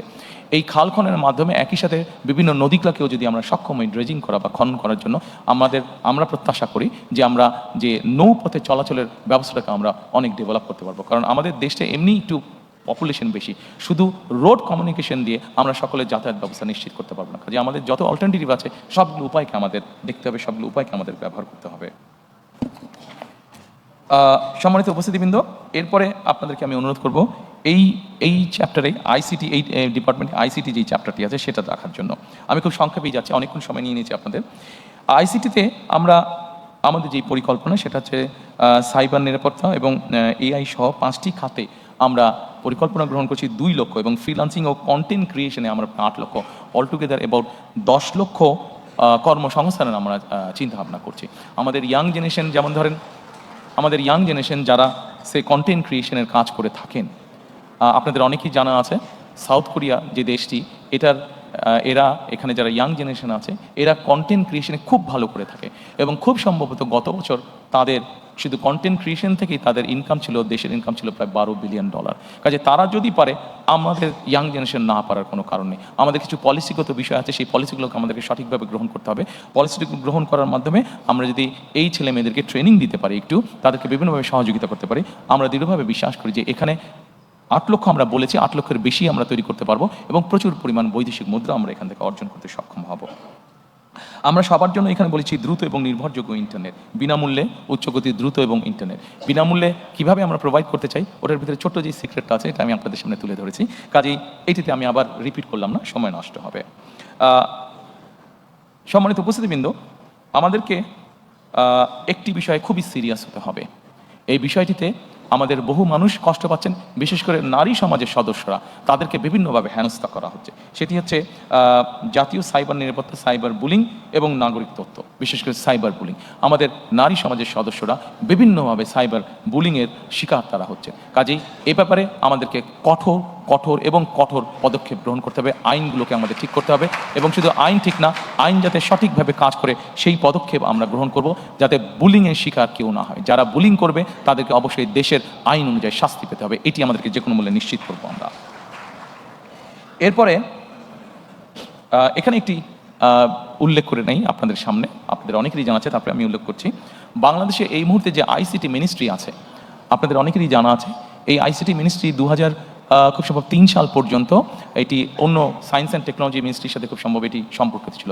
বেগম খালেদা জিয়া সরকারের সময় আইসিটি এখন যে মিনিস্ট্রি আছে এটিকে বের করে নিয়ে এসে আলাদা একটি মিনিস্ট্রি গঠন করা হয়। অর্থাৎ 2004 সালে বিএনপি সরকার এই আইসিটির গুরুত্বটি অনুধাবন করেছিল এবং সেইভাবে সেটিকে গুরুত্ব দিয়ে আলাদা মিনিস্ট্রি গঠন করেছিল।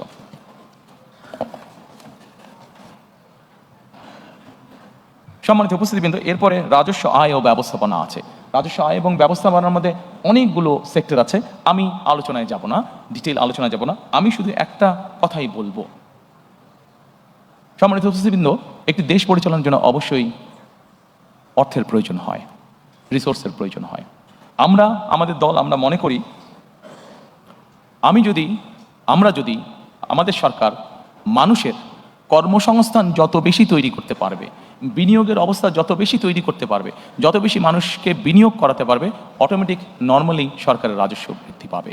আমি সেই জন্যই বরাবর আপনাদের সামনে বলেছি, আমাদের মূল লক্ষ্যই হচ্ছে যত বেশি সংখ্যক কর্মসংস্থান তৈরি করা, যত বেশি সংখ্যক দেশি এবং বিদেশি বিনিয়োগকারী যারা আছেন তাদেরকে উৎসাহিত করা, প্রতিষ্ঠান তৈরি করা, বিনিয়োগ করা, বিনিয়োগের মধ্যে শিল্প এবং শিল্প প্রতিষ্ঠান তৈরি করা, যাতে করে বেশি সংখ্যক মানুষ কর্মসংস্থানের সুযোগ পায়। কারণ বিনিয়োগ করলে নিজে থেকেই রাজস্ব আয় বাড়বে। নাগরিকের আয় বাড়লে আমরা বিশ্বাস করি প্রত্যেকটি নাগরিকের আয় যত বাড়বে রাষ্ট্রের আয়ও তত বাড়বে। সেই জন্য আমরা ওইভাবে ট্যাক্স ইম্পোজ না করে আমরা চাই নাগরিকের আয় বাড়ুক। নাগরিকের আয় বাড়ানোর জন্য যা যা করা প্রয়োজন আমরা সেটি করতে চাই। নাগরিকের আয় বাড়া মানেই সরকারের বা রাষ্ট্রের আয় বাড়া। আমরা জিনিসটাকে এইভাবেই চিন্তা করতে চাই।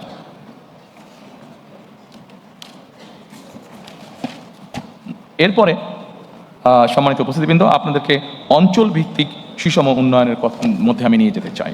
আমি একটু আগে বলেছি বাংলাদেশের বিভিন্ন এলাকার বিভিন্ন গুরুত্ব রয়েছে। আমরা যদি চট্টগ্রাম দিয়ে শুরু করি, আমরা চট্টগ্রামকে বাণিজ্যিক রাজনৈতিক হিসাবে প্রতিষ্ঠিত করতে চাই। চট্টগ্রামকে আমরা বাণিজ্যিক ক্যাপিটাল হিসাবে, রাজধানী হিসাবে আমরা প্রতিষ্ঠিত করতে চাই।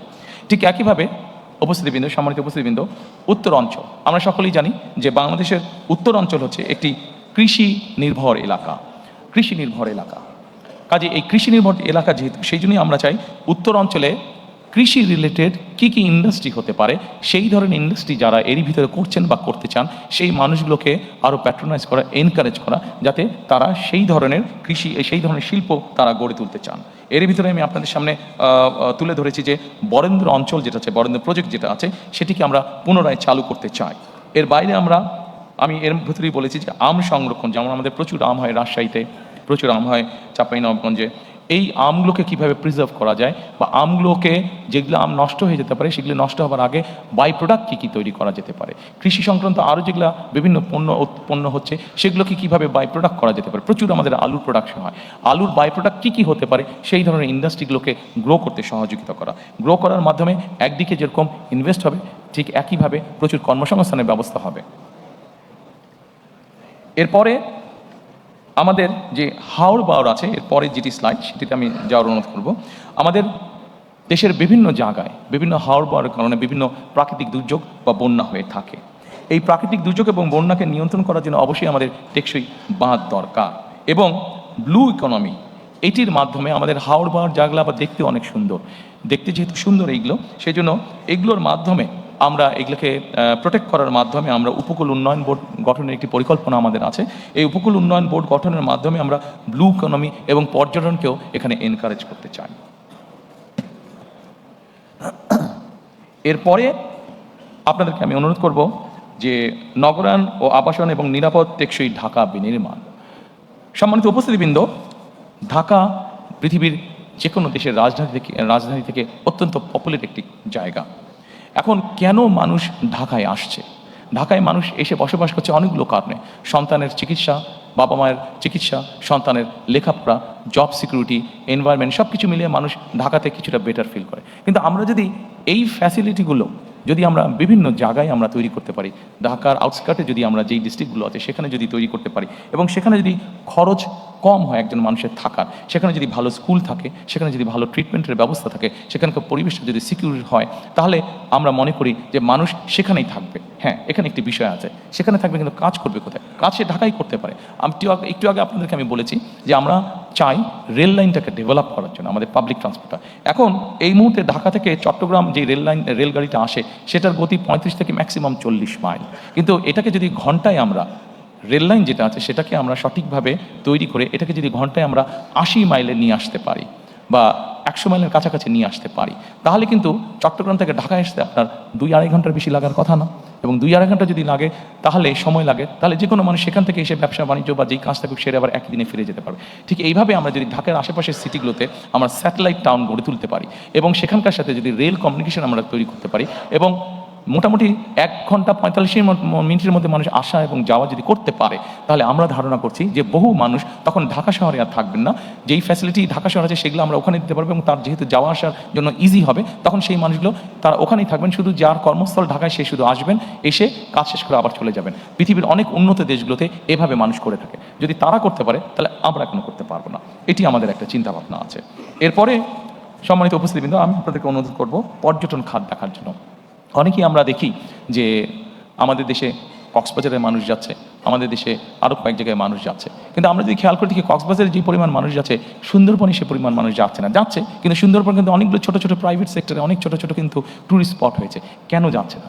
এই জিনিসগুলো আমাদেরকে সুন্দরভাবে উপস্থাপন করতে হবে। আমাদের দিনাজপুরে এরকম অনেক পুরনো রাজবাড়ি আছে, অনেক মসজিদ আছে, অনেক মন্দির আছে, যেগুলোর ট্যুরিজম ভ্যালু আছে, যেগুলোর হেরিটেজ যেগুলো আমাদের, কিন্তু সেই জিনিসগুলোকে আমরা উপস্থাপন করতে পারিনি সঠিকভাবে। নিশ্চয়ই আপনাদের চোখে পড়েছে, আমি যখন লন্ডনে ছিলাম তখন আমি হঠাৎ একদিন খেয়াল করলাম যে সৌদি আরব তাদের ট্যুরিজমের বিভিন্ন বিষয় অ্যাড দিচ্ছে ইন্টারন্যাশনাল টিভি চ্যানেলগুলোতে। তারা বর্তমানে সৌদি আরব তাদের ট্যুরিজমকে এনকারেজ করছে, বিভিন্নভাবে গড়ে তুলছে, ট্যুরিস্ট অ্যাট্রাক্ট করার চেষ্টা করছে। আমাদের এতদিন ধারণা ছিল সৌদি আরবের মানুষ শুধু যায় ধর্মীয় কারণে বা ব্যবসা বাণিজ্যের কারণে, কিন্তু এখন তারা আস্তে আস্তে ট্যুরিজম অ্যাট্রাক্ট করছে। তো সৌদি আরবের মতন দেশ যদি ট্যুরিজম অ্যাট্রাক্ট করতে পারে, তাহলে আমরা কেন পারবো না? আমাদের অনেক স্কোপ আছে, অনেক সুন্দর সুন্দর। আমরা রাজশাহীর আম বাগান যেটা আছে, দিনাজপুরের লিচু বাগান আছে, আমরা সেটিকে ঘিরে কেন ট্যুরিজম তৈরি করতে পারবো না? হল্যান্ডে যদি টিউলিপ গার্ডেন দেখতে যেতে পারে মানুষ, তাহলে আমাদের এখানে আমরা কেন এরকম গার্ডেন কোথাও নেই বা কেন তৈরি করতে পারবো না যেখানে মানুষ দেখতে যেতে পারে? কাজে আমরা যদি চেষ্টা করি, আমরা যদি পরিকল্পনা গ্রহণ করি, অবশ্যই আমরা ট্যুরিজম সেক্টরকে শুধু যে কক্সবাজারই সমুদ্র সৈকত দেখতে যাবে তা না, এর পাশাপাশি অনেক ট্যুরিজম সেক্টর, অনেক স্পট, অনেক ডিফারেন্ট কাইন্ডের স্পট আমরা গড়ে তুলতে পারবো ইনশাআল্লাহ। এরপরে আপনাদেরকে আর কষ্ট দিতে চাইবো না, আমরা লাস্টটাতে আমাদের চলে এসেছি। আমাদের যেই লাস্ট স্তম্ভ সেটিতে আমরা কম বেশি চলে এসেছি। এটি হচ্ছে ধর্ম, সমাজ, ক্রীড়া, সংস্কৃতি ও সংহতি। প্রথমেই আছে ধর্মীয় সম্প্রীতি ও পাহাড় ও সমতলের নৃগোষ্ঠী। সম্মানিত উপস্থিতিবৃন্দ, এটি অনেক বড় আছে। আমরা প্রথমেই বলেছি ধর্ম যার রাষ্ট্র, যার রাষ্ট্র সবার। আমরা এইভাবেই বিষয়টিকে দেখি, এইভাবেই জিনিসটাকে বিশ্বাস করি। আমাদের দেশের এক শ্রেণীর মানুষ আছেন যারা আমাদের জন্ম থেকে মৃত্যু পর্যন্ত আমাদের সাথে থাকেন, জীবনের অনেক গুরুত্বপূর্ণ মুহূর্তে যারা আমাদেরকে বিভিন্ন সময় বিভিন্ন পরামর্শ দিয়ে থাকেন। সেটি আমরা যারা ইসলাম ধর্মে আছি, ইসলাম ধর্মে আছে, যেটি অন্য ধর্ম মানুষ আছেন তাদের ক্ষেত্রেও তাদের ধর্মীয় গুরুরা আছেন। এরা কারা? এরা হচ্ছেন যে আমাদের ইসলাম ধর্ম অনুযায়ী বিভিন্ন ইমাম, মুয়াজ্জিম সহ বিভিন্ন খতিব সাহেবরা, এর বাইরে অন্য অন্য ধর্মের ধর্মীয় গুরুরা আছেন। এই মানুষগুলো অধিকাংশ ক্ষেত্রে আমরা দেখেছি বেশ মানবতার জীবনযাপন করেন অনেকাংশে। আমাদের একটি পরিকল্পনা আছে, ইনশাল্লাহ আমরা সরকার গঠনে সক্ষম হলে আমরা ধীরে ধীরে এই মানুষগুলোকে আমরা ধীরে ধীরে বিভিন্ন মসজিদ, মাদ্রাসার খতিব, ইমাম সাহেব যারা আছেন, মুয়াজ্জিম সাহেব আছেন, অন্য ধর্মীয় গুরু যারা আছেন, তাদেরকে আমরা সরকারের পক্ষ থেকে একটা সম্মাননার ব্যবস্থা করতে চাই। সম্মানিত উপস্থিতিবৃন্দ, যেহেতু বাংলাদেশ মুসলিম প্রধান দেশ, এই দেশের বহু মানুষ প্রতি বছর হজ করতে যান, কিন্তু আমরা প্রত্যেকবার দেখেছি এই হজের যাওয়া আসার খরচ অত্যন্ত বেশি। অনেক মানুষকে এর জন্য অনেক কষ্ট পোহাতে হয়। আমরা এই খরচটাকে কমিয়ে নিয়ে আসার চিন্তা ভাবনা করেছি এবং আমরা মনে করি আমরা যদি এখানে থার্ড এয়ারলাইনকে এন্ট্রি দিতে পারি, তাহলে আমাদের হজ যাত্রীদের খরচ, টিকিটের খরচ অনেকাংশে কমিয়ে আসবে এবং আমাদের পরিকল্পনার মধ্যে এটা রয়েছে কীভাবে আমরা এই হজ যাত্রীদেরকে সুবিধা দিতে পারবো, তাদের খরচটা কমিয়ে আনতে পারবো। এরপরে আমি আপনাদেরকে ক্রীড়া, আমাদের এই চ্যাপ্টারের ক্রীড়া আছে, ক্রীড়াতে আমি আপনাদেরকে অনুরোধ করব। সম্মানিত উপস্থিতিবৃন্দ, এটি এমন একটা সাবজেক্ট যেই সাবজেক্টটাতে কম বেশি প্রত্যেকটি মানুষের, সে যখন ইয়াং থাকে, শিশু অবস্থায়, সে যখন তরুণ অবস্থায় থাকে, যুব অবস্থা থাকে, প্রত্যেকটি মানুষেরই কম বেশি আগ্রহ থাকে। আমরা শুধু আমাদের দেশে বিভিন্ন প্রফেশনাল তৈরি করতে চাই। আমাদের দেশে একটি সমাজ ব্যবস্থার মধ্যে হয় ডাক্তার হতে হবে, নাহলে ইঞ্জিনিয়ার হতে হবে, নাহলে আর্কিটেক্ট হতে হবে, অর্থাৎ নাহলে ব্যারিস্টার হতে হবে, এই ধরনের পেশাকে প্রাধান্য দেওয়া হয়ে থাকে। কিন্তু পৃথিবীর অনেক দেশ আছে যেখানে প্রফেশনাল খেলোয়াড় তৈরি হচ্ছে, সেই খেলোয়াড় প্রফেশনালি তৈরি হচ্ছে। আমাদের দেশে এরকম বহুত প্রতিভা আছে যাদেরকে আমরা প্রফেশনালি খেলোয়াড় তৈরি করতে পারি এবং আমাদের পরিকল্পনা রয়েছে আমরা ধীরে ধীরে আমাদের সন্তানদের ভিতর থেকে এরকম প্রফেশনাল খেলোয়াড় আমরা তৈরি করে আনতে চাই এটি আমাদের অন্যতম পরিকল্পনা অনেকগুলোর মধ্যে। সম্মানিত উপস্থিতিবৃন্দ, এরপরে গণমাধ্যম, শিল্প, সংস্কৃতি আছে। আমি আগেই বলেছি আমরা গণমাধ্যমের স্বাধীনতায় বিশ্বাস করি, কারণ আমরা মনে করি, বিএনপি মনে করে গণমাধ্যম যদি স্বাধীন না থাকে আমাদের জবাবদিহিতা তৈরি করতে কষ্ট হবে। কাজে গণমাধ্যম যদি থাকে আমরা সহজেই দেশে একটি জবাবদিহি সরকার তৈরি করতে সক্ষম হব, জবাবদিহি একটি পরিস্থিতি তৈরি করতে সক্ষম হব। একই সাথে শিল্প এবং সংস্কৃতি, আপনাদের যদি মনে থেকে থাকে এই শিল্প সংস্কৃতির বিভিন্ন সেক্টরে মানুষকে এনকারেজ করার জন্য, সম্মানী গুণী মানুষদেরকে স্বীকৃতি দেওয়ার জন্য শহীদ রাষ্ট্রপতি জিয়া রহমানের সময় 21শে পদক এবং স্বাধীনতা পদক, এই দুটি পদক চালু করা হয়েছিল। সম্মানিত উপস্থিতিবৃন্দ, এই পদক দুটি বর্তমানেও চালু আছে। আমাদের পরিকল্পনার মধ্যে একটি পরিকল্পনা আছে সমাজের বিভিন্ন মানুষ যাদেরকে অনেকেই কেউ চেনে না, কিন্তু তারা বিভিন্নভাবে সমাজে বিভিন্ন রকম কন্ট্রিবিউশন করে থাকেন। আমরা চাই এই মানুষগুলোকে ধীরে ধীরে ধীরে রিকগনাইজ করার জন্য, তাদেরকে উৎসাহিত করার জন্য, যাতে করে তাদের ভালো কাজগুলো উদাহরণ হিসাবে অন্য মানুষকেও উৎসাহিত করে ভালো কিছু করার জন্য, সমাজের জন্য ভালো কিছু করার জন্য। এবং এই মানুষগুলোকে কিভাবে সিলেক্ট করা যায়, এই মানুষগুলোকে কিভাবে এনকারেজ করা যায়, সেই ব্যাপারে আমাদের একটি পরিকল্পনা রয়েছে। আপনারা নিশ্চয়ই জানেন, খেলার প্রসঙ্গে আরেকটু ফিরে আসবো আমি, নতুন কুড়ি নামে একটি অনুষ্ঠান চালু করেছিলেন শহীদ রাষ্ট্রপতি জিয়া রহমান। ইনিশিয়ালি নতুন কুড়ি ছিল শুধু মাত্র কালচারাল সাইডে, আমরা এটিকে আরেকটু এনহান্স এখন করতে চাই। আমরা নতুন কুড়িটি, যদিও এর মধ্যে ইন্টারিম সরকার চালু করেছে, বাট এটিকে আমরা সরকার গঠনে ইনশাল্লাহ সক্ষম হলে এটিকে আমরা কন্টিনিউ করব এবং এটির সাথে আমরা কেরাত প্রতিযোগিতাকে অ্যাড করতে চাই এবং নতুন কুড়ি স্পোর্টস আমরা অ্যাড করতে চাই, যাতে করে আমাদের দেশের স্পোর্টসে যারা প্রতিভাবান তাদেরকে আমরা বের করে নিয়ে আসতে সক্ষম হই। সম্মানিত উপস্থিতিবৃন্দ, আপনাদেরকে একটি সুখবর দিতে চাই। আমি ইনশাল্লাহ আগামী 10 মিনিটের মধ্যে আপনাদেরকে এখান থেকে ছুটি দিয়ে দিতে পারবো। আমি আমার অনুষ্ঠানের শেষ পর্যায়ে চলে এসেছি, শুধু আপনাদের কাছ থেকে 10 মিনিট আমি চেয়ে নিচ্ছি। Dear diplomatic friends, there is a good news, I'll be finishing soon. আমাদের একটি বিষয় আমরা জোর দিতে চাই, সেটি হচ্ছে নৈতিক শক্তি পুনরুদ্ধার। আমাদের দেশে এখন প্রচুর পরিমাণ বিভিন্ন ধরনের মিডিয়া আছে। আমরা যেটি করতে চাই, সম্মানিত উপস্থিতিবৃন্দ, আমরা ছোট ছোট ডকুমেন্টারি তৈরি করতে চাই সমাজের সর্বস্তরের মানুষের জন্য। সেটি শিশু হতে পারে, সেটি একজন নারী হতে পারে, একজন মেয়ে হতে পারে, একজন গৃহিণী হতে পারে, একজন চাকরিজীবী হতে পারে, একজন ব্যবসায়ী হতে পারেন, যে কোনো শ্রেণী পেশার মানুষের জন্য আমরা ডকুমেন্টারি তৈরি করতে চাই। এখন এই ডকুমেন্টারিগুলো কী হবে?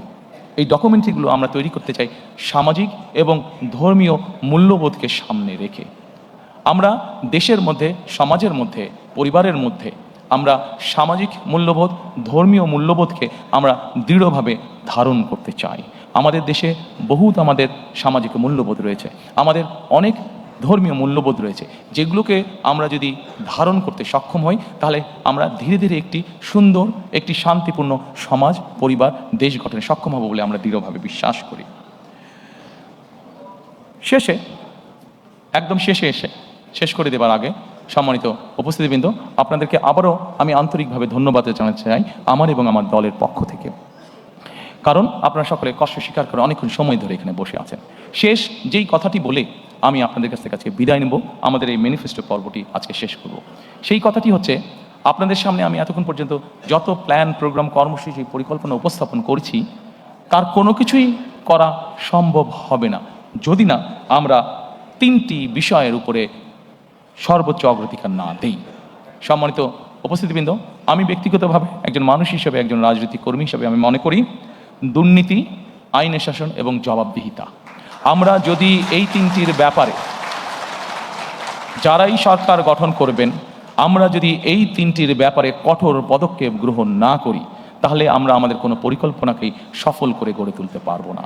এবং আজকে এখানে দাঁড়িয়ে আমার দলের পক্ষ হয়ে আমি আপনাদেরকে এতটুকু বলতে চাই যে আমার দল, বাংলাদেশ জাতীয়তাবাদী দল, আগামী 12 তারিখে নির্বাচনে জয়ী হয়ে ইনশাআল্লাহ সরকার গঠনে সক্ষম হলে আমাদের সর্বোচ্চ অগ্রাধিকার থাকবে এই 3টি বিষয়ের উপর গুরুত্ব আরোপ করা: দুর্নীতি, আইনের শাসন এবং জবাবদিহিতা।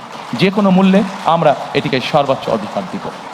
সম্মানিত উপস্থিতিবৃন্দ, আজকে আপনাদের কাছ থেকে আবারও আপনাদেরকে আন্তরিকভাবে ধন্যবাদ জানিয়ে এই অনুষ্ঠানে অংশগ্রহণ করার জন্য আপনাদের সকলকে আন্তরিক শুভেচ্ছা জানিয়ে আজকে আমাদের এই ম্যানিফেস্টো অনুষ্ঠান আমি আনুষ্ঠানিকভাবে আমার পক্ষ থেকে শেষ করছি। আমি আপনাদের সকলের কাছে বিদায় নিচ্ছি। Thank you so much.